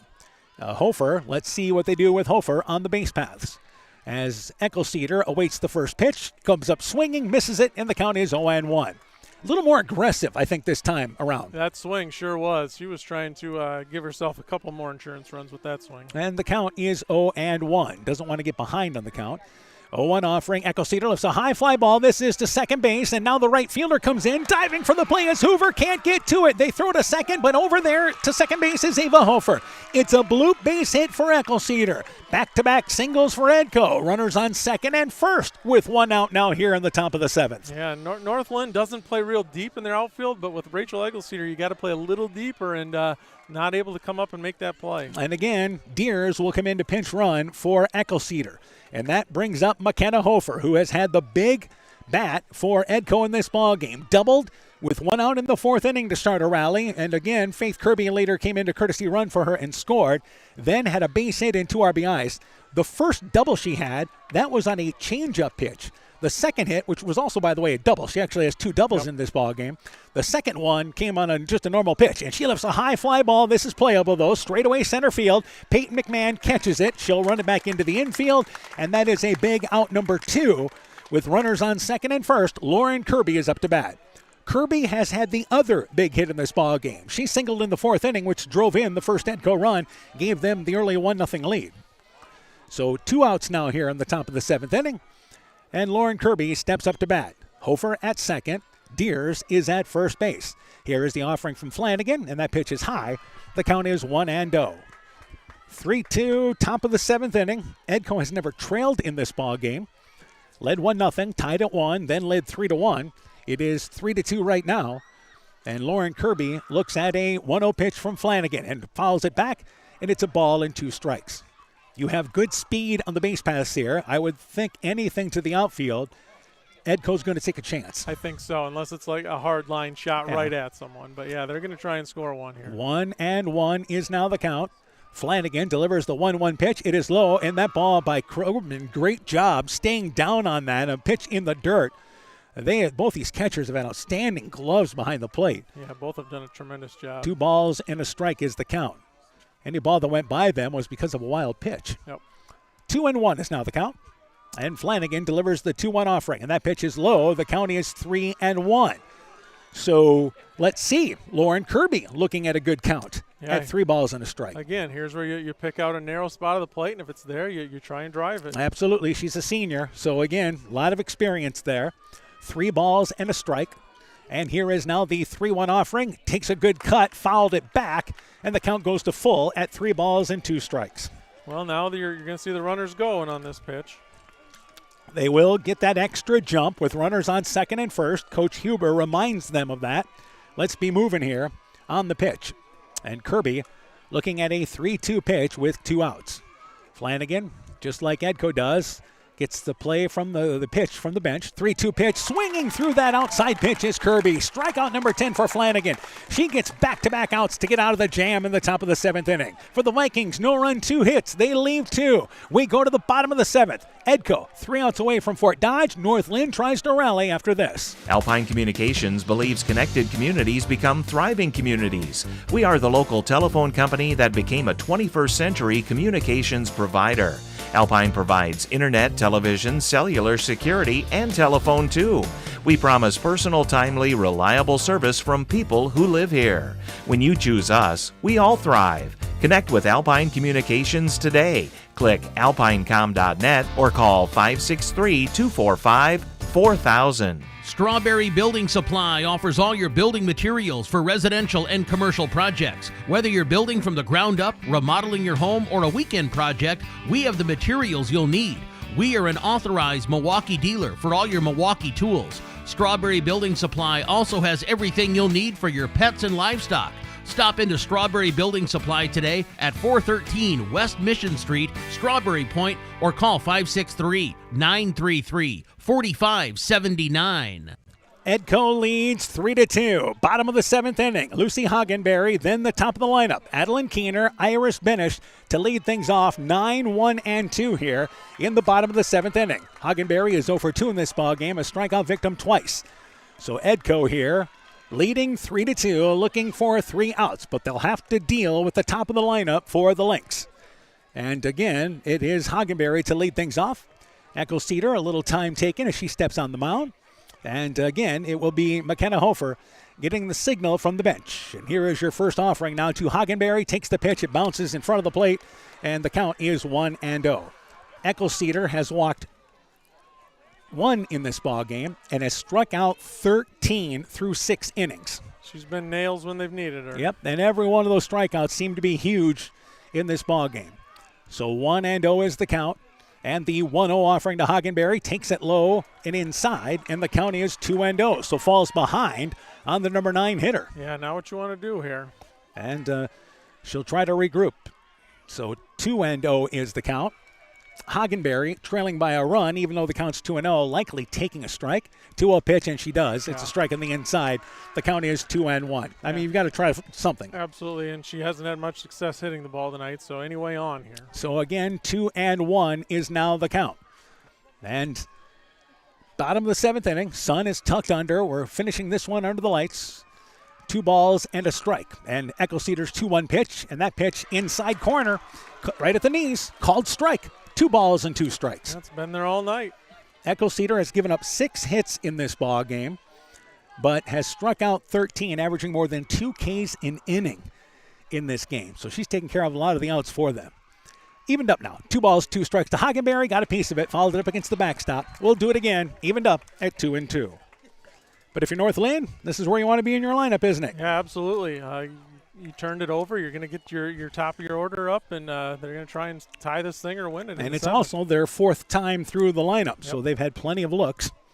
And 2 balls and 2 strikes as Hagenberry is going to try to start them out here in the bottom of the 7th inning. And here is now the 2-2 pitch inside, and it's a called strike number 3. 14th strikeout by Eckelceder, and it's out number 1 here on the bottom of the 7th. Yep, again, that spot has been there consistently all night. So if you're a batter, you've got to try and at least spoil that. You've got to foul it off or do something. Adeline Keener, top of the lineup, is up to bat. Keener is 1 for 3, doubled in the 1st inning, popped out to 1st, and struck out in the 10th.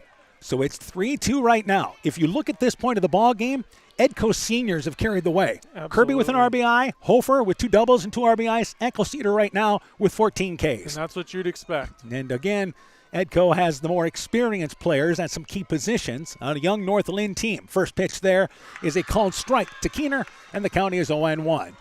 But North Linn getting a chance with their top of the lineup here as they are down to their final 2 outs of this regional final. A ball game that has delivered. Yeah, this has been a good one. 0-1 is the count.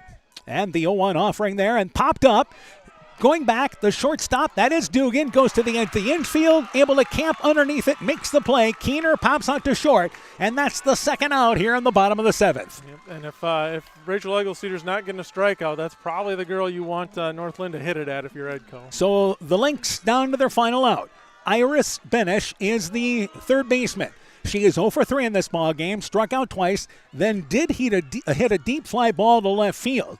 And 2 outs here in the bottom of the 7th inning, and the Vikings leading 3-2. Yeah, and she has the power to tie this game up. Absolutely. And Eckelceder's first pitch to Benish. It is a high pop-up near the North Linn dugout. It's headed down the left field line. It will fall harmlessly foul as Hofer gave chase about 10 feet away from it. Couldn't get to it. It's a long strike, and the count is 0-1. Yeah, Hofer gave that thing a look, just too far to go. You mentioned Benish has 7 home runs on the season. So 0-1, and she will look for a pitch to drive here to try to keep the Lynx season alive. 0-1 is Eckelceder will work there towards Benish. Here is now your 0-1 pitch. Benish checked her swing. Did that hit the bat? It did. I think it did. Yep, it did. That's a foul ball. So the count is 0-2.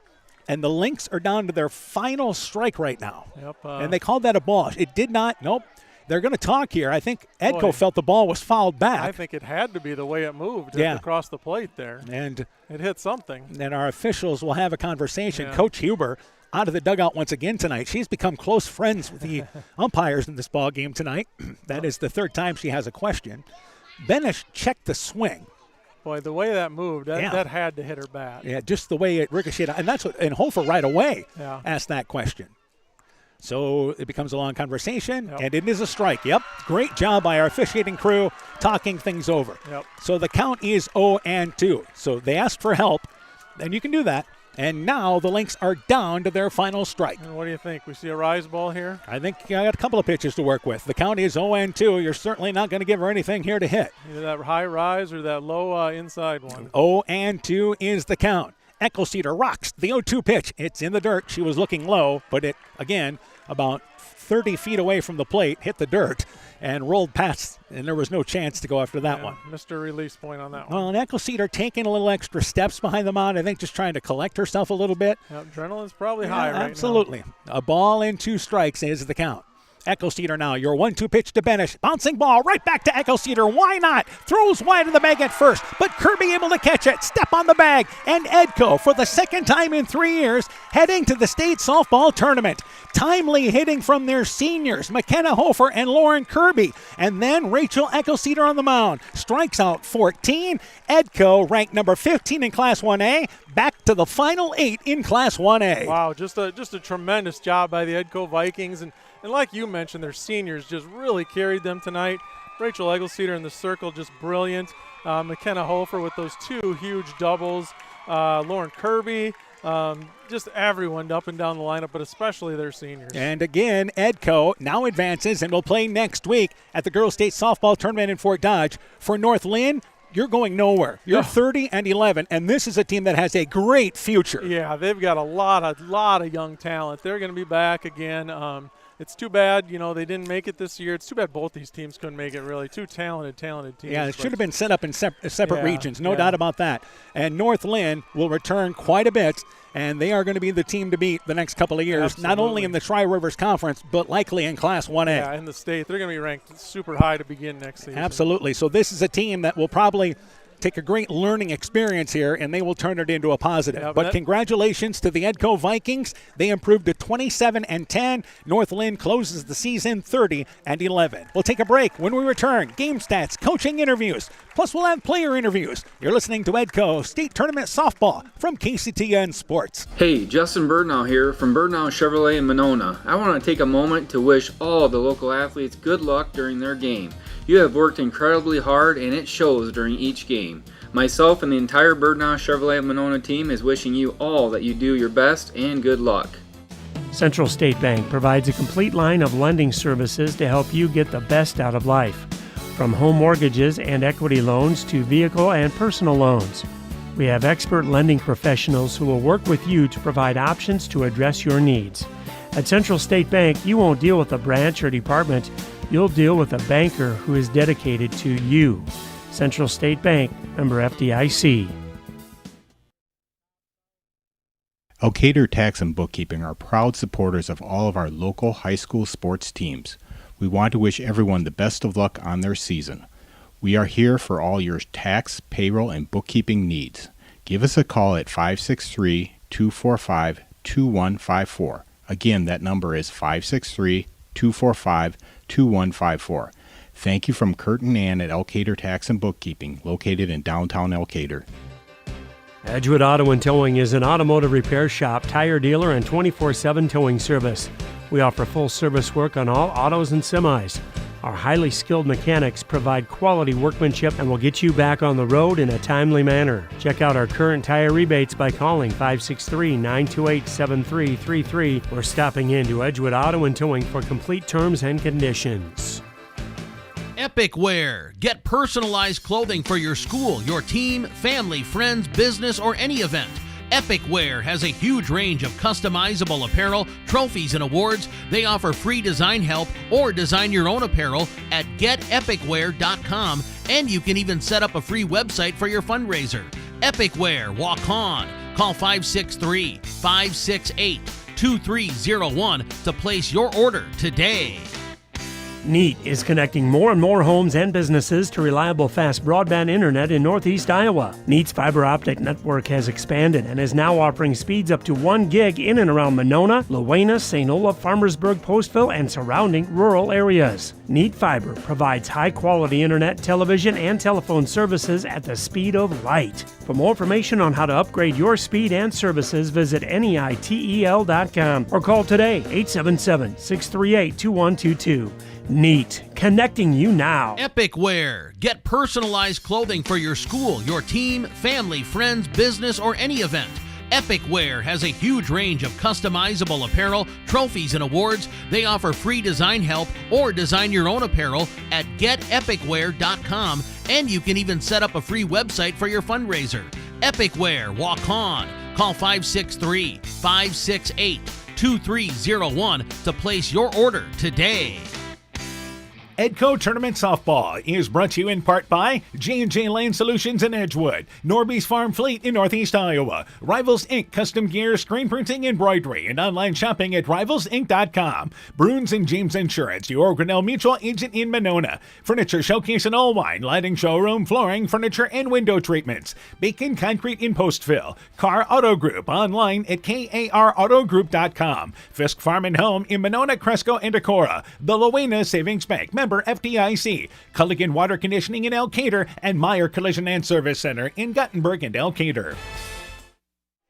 Again, our final score, Edco 3, North Linn 2. Heck of a ball game between two teams ranked in the top 15 in Class 1A. But it is Edco heading back to the state softball tournament, improving to 27-10 as they win by a final score of 3-2. Winning pitcher in this ball game, Rachel Eckelceder. 7 innings, 6 hits, allowed 2 runs, walked 1, and struck out 14 in this game. It's only fitting that the ball was hit to her to close the game. Yeah, she was just amazing in that circle. Whenever they needed a strikeout, she got one. She made that last out on a very hard hit ball, by the way, but right at her, and good play by her, and fitting, like you said. North Linn had a leadoff double in the first. Then, again, 2 Ks by Eckelceder, then a runner's interference ended that threat. North Linn had runners when they scored in the 4th inning, had runners on second and third. She struck out the final 2 to end that inning. Then in the 6th inning, after North Linn had scored a run, they had runners on second and third, nobody out, and she struck out 2 of the 3 batters. Yeah, just like we said, when she needed a strikeout, she got one, and that's kind of what it came down to. And again, let's go through the totals as the losing pitcher in this ball game was Chloe Flanagan, who did an outstanding job, just a freshman on the mound. 7 innings, 9 hits, 3 runs, walked 1, and she struck out 10. Yeah, what a future for that girl right there as well. Yeah, and again, this is a North Linn team that will return plenty. And they are the team not only for next year, but probably the next couple of years. Yep. I think we can kind of say they were what Edco was probably 2 years ago. Yeah, I think a lot of similarities between that young Edco team and now this young North Linn team. All right, let's go to the totals. First off for Edco, Faith Dugan 2 for 4 with the run scored. Ava Hofer was 1 for 4, had a sacrifice and scored a run. Rachel Eckelceder was 1 for 3. McKenna Hofer had 2 doubles, 2 for 3, drove in 2 runs, and Faith Kirby came in as a courtesy runner to score a run. Again, she had a hand in all 3 runs in this ball game. Lauren Kirby, a big base hit to drive in the first run. She was 1 for 4 with a base hit and an RBI. Addie Smeltzer was 0 for 2. Chloe Everett was 2 for 3 with 2 singles. Kara Knipper was 0 for 3, and Avery Brown was 0 for 2 rather, and coming in to hit for her was Alyssa Reimer. Reimer was 0 for 1 as a pinch hitter. For Edco, 3 runs in the ball game. They do it on a total there of 8 hits, and 9 hits rather, and 1 error. Meanwhile, for North Linn, Adeline Keener was 1 for 4 with a double. Iris Benish 0 for 3. Chloe Flanagan was 1 for 3 with a double. Schulte came in to run. She scored the run. Scout Krogman was 2 for 3 in this ballgame with a run and an RBI. Alea Wegman was 0 for 2. Lily McMahon was 1 for 3 with an RBI. Abby Michael, Ava Hofer, and Lucy Hagenberry were all 0 for 3.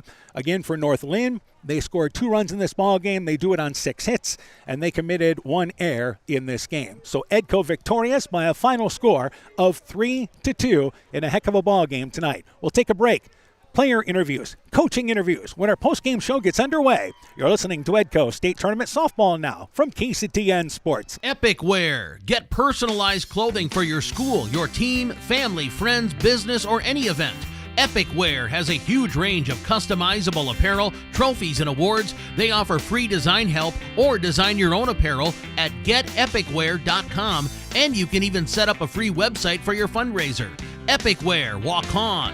Call 563-568-2301 to place your order today.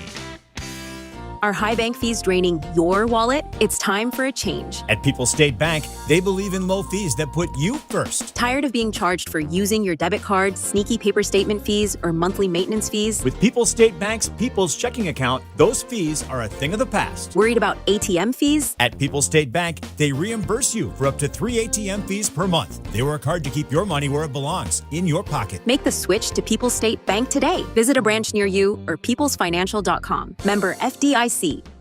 Northern Country Co-op and Viafield are now Nexus Cooperative, your full-service ag partner supplying all your agronomy, energy, feed, grain, and lumber needs. Our highly knowledgeable and experienced team utilizes the latest technology in feed manufacturing, agronomy services, precision ag, plant and animal nutrition, energy products, and grain marketing to keep our customers ahead of the rest. Stop in today at any of our 26 locations across northern Iowa and southern Minnesota, or visit us online at nexus.coop. The doctors and staff of Family Dentistry Associates of Monona encourage everyone to get out and support your local baseball and softball teams, enjoy the weather, and get your kids' summer checkup scheduled at Family Dentistry Associates in Monona. Call today to schedule 539-4651. When I started out in the car business, my dad gave me some good advice. Hi, it's Forrest Brown with the Brown's family of dealerships. What my dad told me is when you sell someone their first car, you need a good sales department. But if you expect to sell them their second, third, and fourth car, you better have a great service department. Visit any one of the Brown's family of dealerships in Guttenberg, Elkader, West Branch, or Victory Ford in Dyersville and find out why Brown's is your hometown dealer, no matter where your hometown may be. Edco Tournament Softball is brought to you in part by Farmers Savings Bank of Colesburg, Elkport Garber, Strawberry Point, Arlington, Elgin, and Wadena. Member FDIC. Clayton County Recycling in Monona. Myers Auto Service in Monona. TJ's Pizza in Monona and Claremont. Thompson Construction and Monona Overhead Door. LTI & Sons Water Conditioning, your Connecticut dealer in Postville. Dean Family Chiropractic in Claremont. Ground Logs and Lumber in Elkader. Timber is a crop, harvest wisely. St. Olaf Ag Sales and Service. T&K Cahoon, your Napa dealer in Monona, and Nick's Excavating and Kane Construction in Farmersburg. Welcome back to North Linn. It is Edco victorious by a final score of 3-2. Our post-game show continues. We're joined once again now by North Linn coach Chad Spoor. Coach, first off here, certainly had opportunities in this ball game. Yeah, we definitely had a lot of opportunities. You know, there was here, get a little closer there. Yeah, a lot of opportunities. The biggest one was that second and third late in the game with nobody out. And I was a little indecisive on which way we wanted to run with that thing, you know, whether to squeeze it in or which way to go. And probably, you know, I'd rethink that a few different ways. But there were plenty of other opportunities as well, right? We had some people on base and just couldn't get that timely hit. And again, let's start with talking about pitching-wise. Chloe Flanagan certainly gave you a great effort tonight. Absolutely. Yeah, absolutely. There were times when she wasn't feeling too good either. Like she just wasn't didn't have exactly what, you know, she wasn't throwing right where she wanted to, but she was effective. And, you know, the first hit of the game, quite honestly, was a bad call by me. She was just throwing it right by him, and I called the changeup, and they looped the changeup out there. And that was one run. So, you know, we talked about it. There's a lot of blame, or a lot of, you know, all of us can look at it and say no one person lost the game, but a lot of little decisions, a lot of little lack of execution. Well, and she started the rally for you in the bottom of the sixth, had a double to get things going there as you guys tried to rally. And obviously Scout Krogman had a big part of that inning as well with the base hit to drive her in. Yeah, that was a huge one by Scout too, because some of them, you know, the girls the first time through the lineup didn't have really good at-bats, and so it was good to see some of them fight back and get some confidence and have either good second at-bats or good third at-bats against Rachel. Yeah, so you certainly got more comfortable, it seems like, as the game went on. Yeah. Obviously, this is a team, and I know this is a tough loss in the regional final. To be honest with you, it's a shame we're not playing this game in Fort Dodge. But this is a team that has a tremendous future. Well, absolutely. Yeah, but we wanted to start today. Yeah. It was a tough one. You know, that's a tough one, and I think all those kids, you know, when it's 1 year, it's hard to say, yep, we've got all that stuff in the future, and we do. But you still have to play those games too. Is that something you addressed with your team after the ball game? We didn't really talk about it. We talked about this team and how they worked so hard and how they improved so much and how they bought in 100%. And how I was so happy to come to practice every day with the team. I was happy to be there. Yeah, absolutely. I just think this is going to pay off for you guys down the road. No doubt about it. It will. All right, good luck to you guys. Thanks a lot. Again, North Linn coach Chad Sporer talking things over about his team. A quick break. We'll be joined by some Edco players when our postgame show continues after this. Looking for a fun summer activity? The Clayton County Farm Bureau Beef Passport encourages you to travel around the county, try delicious beef specials, and support local businesses and beef producers along the way. Visit places like the St. Olaf Tavern, Bill's Boat Landing, Stadium Bar and Grill, and more now through August 31st. Collect stamps for prize entries with either a paper or digital passport, and this year every stamp counts because there's no minimum required. Welcome back once again here to North Linn. We have the Edco players that are going to be hanging out with us for a little bit. We're going to get the opportunity to talk to them for the second time in 2 years. And I believe it will be Eden Heeman to join us up. Yep. Hey, you're the first one up here. You get to talk. And you're not going to say much, are you? Okay. I'm really proud of this team for how far we've come. We have adapted so much to like our teams. We've had some losses that we probably shouldn't have done, but you know what? After all, we're still a team and we're still here, and we came to state together and we're going back for a second time. And it's just amazing because we knew that what we wanted to do, and we came and we delivered. All right, you're an 8th grader. Yeah. So tell me a little bit about working with these seniors. It's amazing because seeing them play gives me so much to look forward to in the future. I want to be just like them when I grow older. And they're such good role models to me, all of them that are on the team, and I loved playing with them, and I'm excited to have another week of softball with them. I was going to say, you got at least a couple of games there. Congratulations, Eden. Thanks for joining us. All right, we're just going to continue to roll here to talk with the Edco seniors. They're kind of fighting who's going to go next. But I believe here, who's going to talk to us here next? I'm Chloe. Oh, Chloe Everett. Yeah. Hey, Chloe, big game for you tonight. Couple of hits. Yeah. I worked with Lance last night, and he kind of helped, which I think made a big difference for me. Lance? Face dad. Yeah, okay. So now we have this all works. Yeah. But obviously, you are one of the older classmen of this team. Tell me a little bit here as one of the upperclassmen.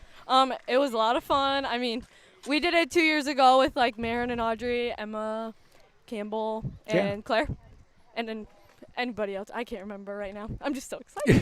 It was a lot of fun. It's a lot of fun to be able to do it again too with the younger people. And this year I only hit, but it was fun to like help Eva and get her in, and I think she killed it. I mean, I'm proud of her. Absolutely there. Tell me about your group of seniors. We have a lot of fun. I mean, Rachel obviously kills it. I used to pitch too, but I hurt myself, so I don't anymore. But she's been doing an awesome job. Kenna, she brings all the energy, and Lauren keeps us calm. Kara pretty much makes us laugh. So it's a lot of fun. I mean, I don't know how they would say I contribute that much. I mean, I feel like I have pretty fun, but 2 hits is contributing, and I know you had a great postseason as well. Congratulations thank there. you. Once again, Chloe Everett talking things over there about her team. As we got a number of kids that are coming up and talk to us, which is great. We're joined by number 23 there, and that once again is Calissa Reimer. Had an at-bat tonight. Yeah, it didn't go the way I planned, but I still felt a part of the team and felt as if I was there and helped try to contribute. Well, and as a pinch hitter, you've been called upon a couple of times this postseason. Yeah, they haven't all gone the way I've wanted, but I've definitely stepped up, and I think I filled the shoes and done what I needed to do. And then look, you were aggressive at the plate. We fouled the first couple of pitches off. Yeah, that's what I kind of like to go for that first pitch just to kind of get my head on the ball and try to get a hit off the first couple. All right, what's your thoughts on heading to the state tournament with these girls? I'm really excited. These seniors, they've been a really good role model and just something we've been looking forward to all season. So I'm just really excited to have the memories with them and enjoy it with them. All right, keep the memories going next week. Good luck to you guys. Thank you. Once again, that is, where's number 23? Calissa Reimer talking things over there. We continue our conversations here, and we are joined right now by Lauren Kirby, a senior. Lauren, as a senior, what does this mean to you? Oh my gosh, I think this just means the world. I mean, we were here my sophomore year, and I'm kind of getting deja vu because it was very similar to what I'm seeing right now, and I am just stoked that we get to keep playing softball, honestly. All right, last year, I know a tough loss in the regional semifinal. That kind of fuel you guys this year? Oh, for sure. I mean, we all know that was not how we wanted to go out. I mean, we were supposed to be playing at home, and I think that really threw us off last year, but I think that definitely fueled us. I mean, we were ready to make some waves in this regional tournament. That's a good way of putting it there. You had a base hit, big RBI to drive in the first run tonight. Yeah, I was super excited about that. Scored my sister home, which I know my mom always likes. Look at that. Yeah. But, yeah, that was very exciting, for sure. It's a family affair. Yes, All right, for sure. Congratulations Thank once you again. very Good luck much. at State. Yes, thank you. Again, we continue to roll through players here. Everybody stepping up, taking time to talk to us. We appreciate that. We are joined now by Lauren's sister, Faith Kirby. And Faith, you have a role here that's a little different than everybody else. You're a runner. Yes, I am a runner. So, you know, I don't see the field too much in the game, but when I'm out there, I try my best and, you know, try to get around the bases as quick as I can. Well, and I think speed. It seems like you guys have a lot of that, huh? Yeah, we do. Especially our freshmen and sophomores, we're really stepping up and running quick so we can score. You know, that's really important. All right, you scored with your sister driving you in. What does that mean for you?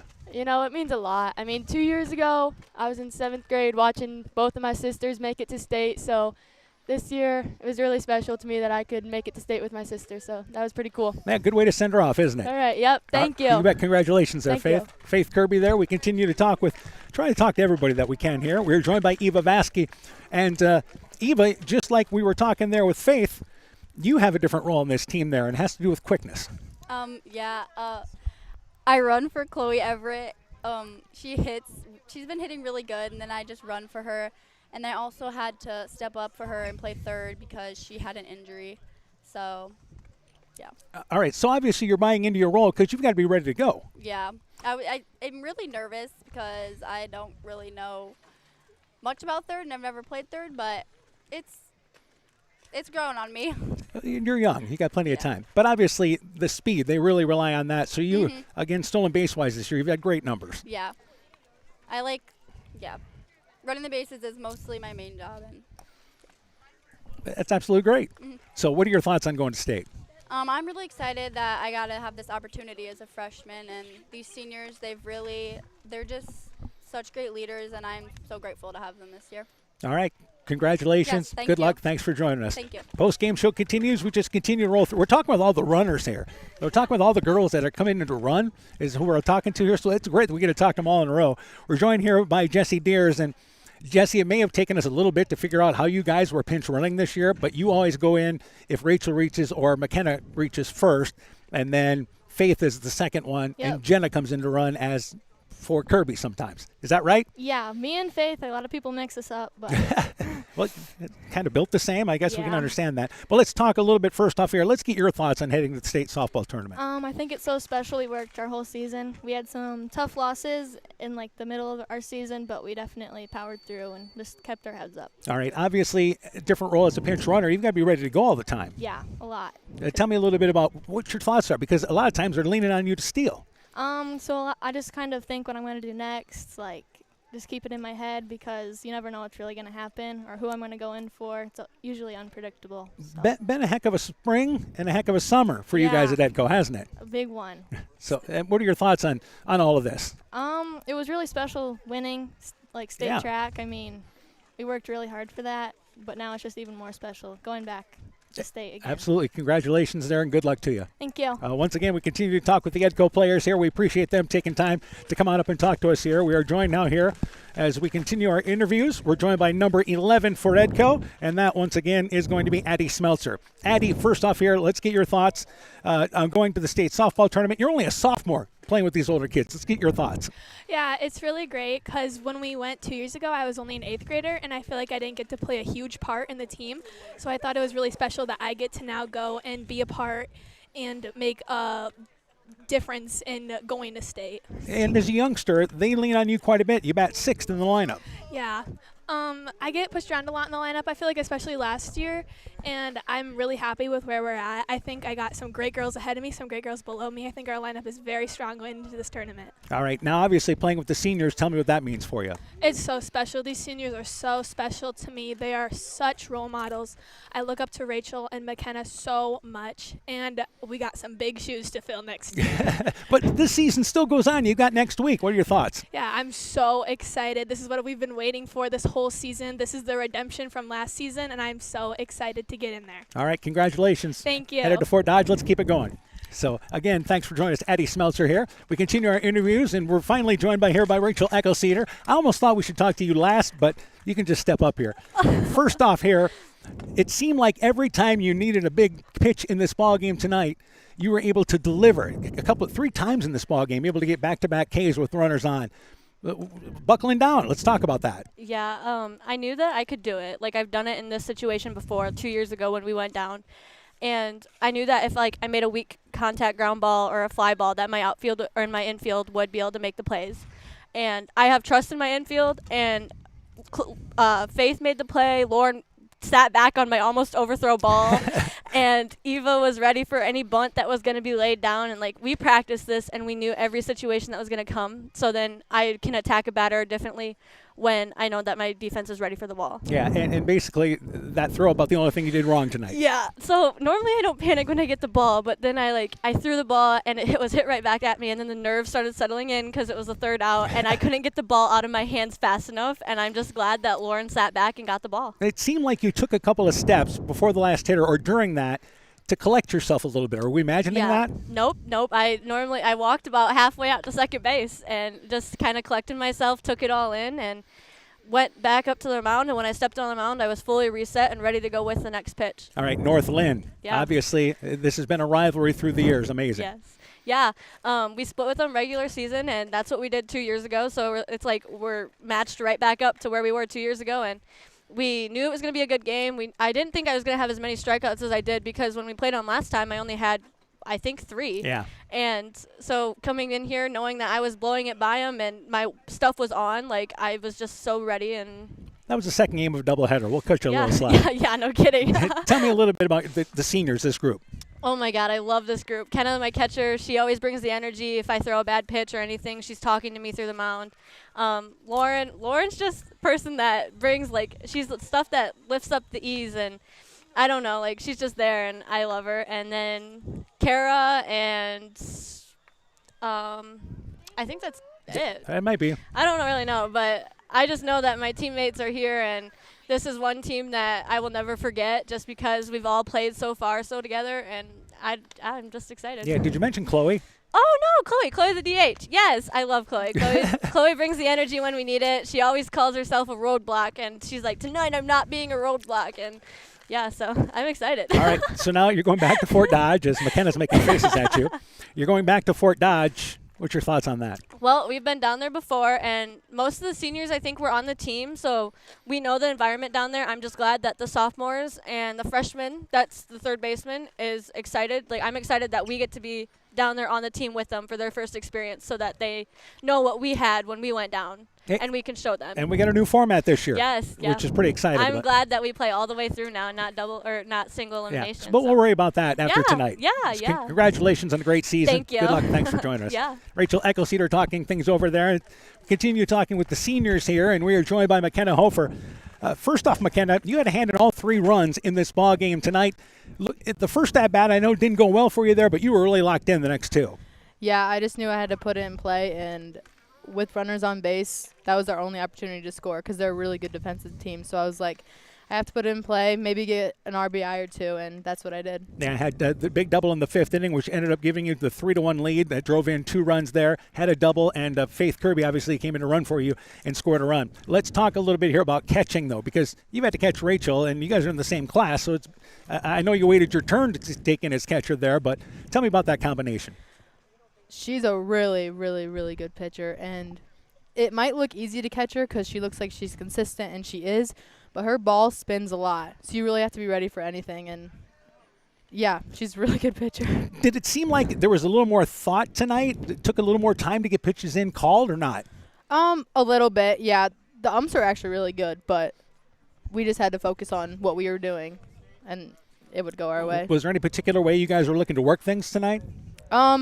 Well, we kind of knew from last time. Brooks had like a stat sheet from their hitters, so we were like, got to keep it low for whoever, got to keep it high outside for another person. So that's what we did. All right. Now, obviously, the group of seniors. We got to ask you about those guys. Oh, my God. They're my best friends, and we've gone through a lot together. 2 years ago, we made it to state.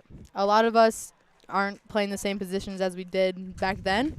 We were more just like cheerleaders. But now for us to be like on the field and actually doing something for the team, I guess, is going to be really special. All right. Now, next week, going to Fort Dodge. Give me your thoughts on that. I'm so excited. Last time it was so fun. Even though we lost the first game, it was still fun bonding with our teammates and our seniors for one last time. And for me to be a senior this year and it to be my last go-around, it's going to be fun but bittersweet at the same time. Absolutely, but something to play for, and that's yes, awesome. For sure. All right, congratulations once Thank again. you. Great career there, and keep it going next week. Thank you. All right, the interviews continue. We'll talk with the coaches here coming up in just a bit as well. And we're going to be joined now by Faith Dugan, the leadoff hitter there for Edco. Faith, I would put on the headphones here. Faith, from the leadoff spot, they have asked a lot of you this season as a young kid. And obviously, you've really stepped up this year with an over 500 batting average. Tell me about that. It takes a lot of batting practice with my dad, even like on my birthday, after my birthday. Like, there's no days off really, and it shows on the field. All right, obviously had a couple of hits in this ball game and scored a run, so it seems like you were locked in. Yeah, and then I didn't have the at-bat that I wanted with my last at-bat. I struck out, but it's nice to see that my teammates could back me up and pick me up, and that's so big. All right, obviously, speed is a big part of your game. Yes, yes. Whenever I get on base, I just am waiting for Taylor to give me the green light, and I'm locked in. All right, let's get your thoughts on heading to the state softball tournament. I want to go back because my 8th grade year we made it, and I just want to go back and make something of it and just go win a couple games. Yeah, game number 1 would be a nice place to start. Start with one game at a time. All right, congratulations. Thank you so much. You bet. Thanks for joining us. We're going to talk with Coach Huber next because we want to close with Coach Huber in our conversation, but we're going to actually talk with Brooks real quick. Brooks Eccleseder, because first off here, Coach, this is a group of girls, the senior class in particular, that you know quite well. I know quite well. I've coached them since 2nd grade in Little League. McKenna, Rachel, Chloe, Kara, and Lauren. In Little League all the way through. I've coached them in basketball. I've coached them in softball. And they're just a great group of kids. Yeah, and the big thing is, though, they stayed with it. I mean, that so many times nowadays you don't see a group that stays with it, but they stayed with it. Absolutely, absolutely. My hat's off to them for sticking with it because it's so easy in Iowa to not go out for softball because it's during the summer. Yeah. All right, let's talk about Rachel on the mound. I think I know you're calling pitches there. What were you looking to do tonight? Keep them off balance. Go inside, outside on them. We wanted to throw a lot of outside drop balls to Flanagan and Keener just to keep them off balance. I mean, we won some ground balls from them. And rise ball inside. I mean, we got Benish on that. We got the Hoover girl. I mean, we got a bunch of girls on rise ball inside. I think Rachel had 14 strikeouts. Yeah. Yeah. All right. And I want to talk about Rachel because what she's went through this last year is incredible. I want to ask you about it. Yeah, it's absolutely. I mean, going back from November, the 2nd week in November when we were in the doctor's office and found out that the ER, and found out she had Hodgkin's lymphoma. The first thing she looks at me before the doctor even comes in and says, "Dad, what about softball?" And I said, "Hey, you just got to do." I said, "This is something that we don't know anything about. You just got to listen to the doctors." And her doctors at Iowa City have been phenomenal. They just told her, "You listen to your body, and whatever your body can do, you do." And it did she pretty went out, good. did basketball and played really well, and softball carried right on over to softball. So that's absolutely great. All right, let's get your thoughts on heading to the state softball tournament. Oh, I mean, so excited, so excited. 2 years ago we were there, and I think we left some unfinished business, and I think this group here is ready to go down and give it a shot again in a different format this year. Yeah, absolutely. I just got one more question. Yeah. Did it seem like it took a little more time to get pitches in tonight? It did. Okay. It did. I tried to watch where they were in the box a little bit, and I wanted to see where they were standing up before we called the pitches. So, yeah, I mean, a lot of times they wouldn't get in right away. As soon as they did, then I would call the pitch or whatever. But, yeah, it did take a little bit longer, but that way the hitter's still thinking too. Then. Yeah, I get that. All right, congratulations. Hey, thanks for joining us Dan. once again. We'll see you next week. You betcha. Edco assistant coach Brooks Eccleseder talking things over about his team. We continue our post-game show. We're joined now by Edco head softball coach Taylor Huber. Coach, let's talk about the game first off here today. The type of ball game you expected. Yeah, I mean, I think I said to everybody it's probably going to be a 1 or 2 run ball game, and if it's not, I don't know if that was going to be in our favor. So we were banking on a close game, and we just performed when we needed to and came out on top. All right, let's talk about some of the key contributors. Obviously, McKenna Hofer got you off there in the 4th inning with a double. Yeah, I mean, huge. She had 2 huge hits. I mean, can't ask for anything more out of her. She has, she'll be the first one to tell you she hasn't had as good of a season as she maybe wanted or as she had last year. I mean, she's still hitting close to 400, but, she's tough on herself compared to last year. I just told her, hey, after the game, like, I know you didn't have the season that you expected. You still performed for us, but I said, but you were the difference tonight. I mean, you gave us those 2 RBIs to go ahead. And she had a hand in all 3 runs. Yes, exactly. Double to lead the inning, then Faith Kirby scored the run, and then she had the base hit to drive in 2 runs. So that's why I just stick with it, and she's an awesome kid, so I'm really happy for her that she was able to do that for us. Lauren Kirby had a base hit and an RBI for your first run. Yeah. I mean, seniors, right? Lauren had an RBI hit. Chloe was 2 for 2, just at different times in the game, but still huge at bats. Keeps that line moving, keeps us getting that lineup rolled back over to the top, which is huge. We kind of got through that lineup a little quicker than them late in the game, which I thought was huge. All right, Rachel on the mound. I don't think anything surprises you. Yeah, no, it's been what she's done all year, the last 4 or 5 years, whatever it's been. I don't think there's anybody else if you could pick a pitcher in the state, it's probably the one you want at this point. And she's just battles out there. And, we had some jams that we had to work out of, and she did a great job staying composed and getting us out of those. It seems like every time you needed it, she needed to rear back. There was 3 different innings, which she recorded 2 strikeouts in a jam. And again, tell me about your senior class and as far as how they've kind of led things for you. Yeah, huge. I mean, last time we went to state, they were all sophomores, It's kind of a little bit of deja vu because they were, that year we had 5 seniors and the rest that played were pretty much sophomores. This year, same thing. We have 5 seniors. The rest that play are sophomores, other than Vasky at third. So it's kind of, come full circle for them. Super proud of them for, staying out, staying with it. And just the leaders that they are for this team.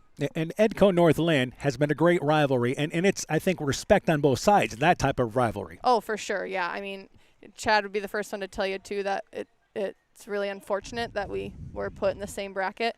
I said it's our fault, so Chad's probably the one that should be really mad because it's our fault because we did not perform super great before the brackets came out, so it dropped us down. If we would have stayed, they might have split us up, but I hate that it's them that we have to go against here, but I'm glad that we came out on top. All right, new format for the state softball tournament this year. Yeah, so I was just telling my parents about that. So, 2 4-team brackets essentially, 2 4-team double eliminations, and the winners play in a championship game. So it'll be interesting to see how that works. I think it's really big to try to go, obviously you want to win every game, but to go win that first game.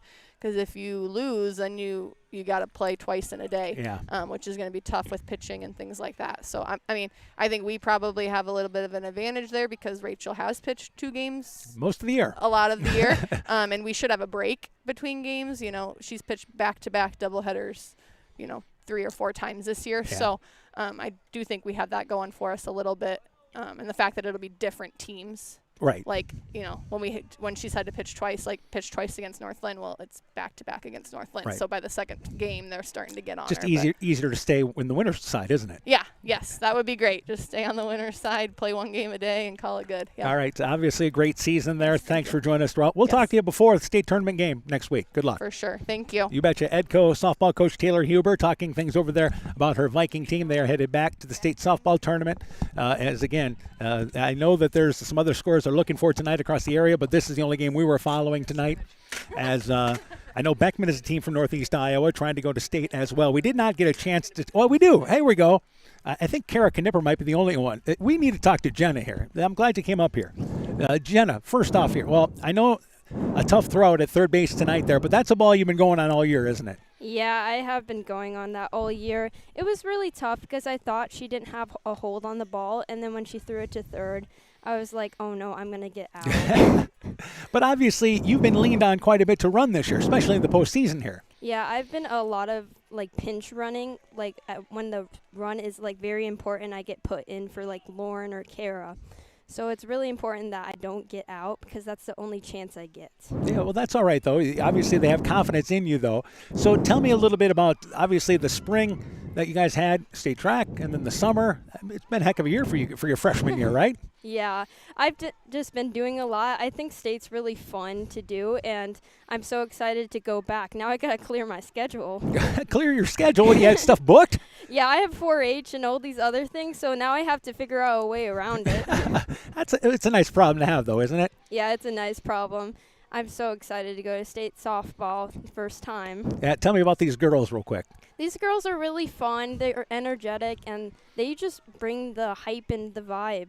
I think we're going to have a good season, a good postseason, I should say. It's been a good one so far. All right, thanks for joining us once again, Jenna. Thank you. You betcha. Jenna Hammond there talking things over there. I think we got to talk to everybody except for Kara Knipper, but Kara is the Clayton County Fair Queen, so she talks, and as a matter of fact, she's running on the radio station right now running ads. I was going to say, maybe she's figured that she's talked to you enough. But I was trying to get as many of them as I could, and I said, if whoever you see that hasn't been up there, send them up. So all right. I'm glad we got most of them. Yeah, we tried to get what we could there, but our thanks to all those EDCO players for joining us here. Some of them may not want to talk, but we tried to talk to as many as we could. All right, I'm joined again by Coach Mike Sass. Let's get your thoughts here. First off, heck of a ball game, EDCO going back to state. Yeah, that's my first thought. Just what a great game by two really, really good teams. And I'm sure it's been said. We've said it, and I just heard Coach Huber say it. It's too bad that these two teams had to play each other because two very deserving teams.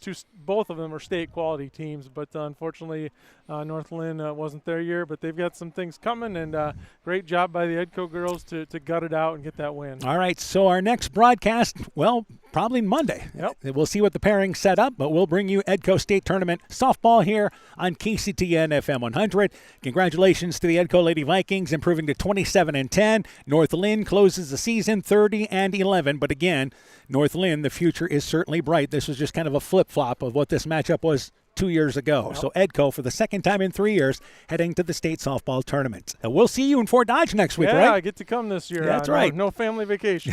So again, we'll be announcing that on KCTN FM 100. Again, EDCO victorious over North Linn by a final score of 3-2 in the regional final. Lady of the Vikings there heading to the state softball tournament. For Mike Sass, I'm Dan Behrens. My thanks to Caitlin Mussman for running our studio show. For a complete recap of tonight's ball game, highlights, scores, and more, go to KCTN.com. Click on the Sports tab. This has been a presentation of KCTN FM 100 Sports. Strawberry Building Supply offers all your building materials for residential and commercial projects. Whether you're building from the ground up, remodeling your home, or a weekend project, we have the materials you'll need. We are an authorized Milwaukee dealer for all your Milwaukee tools. Strawberry Building Supply also has everything you'll need for your pets and livestock.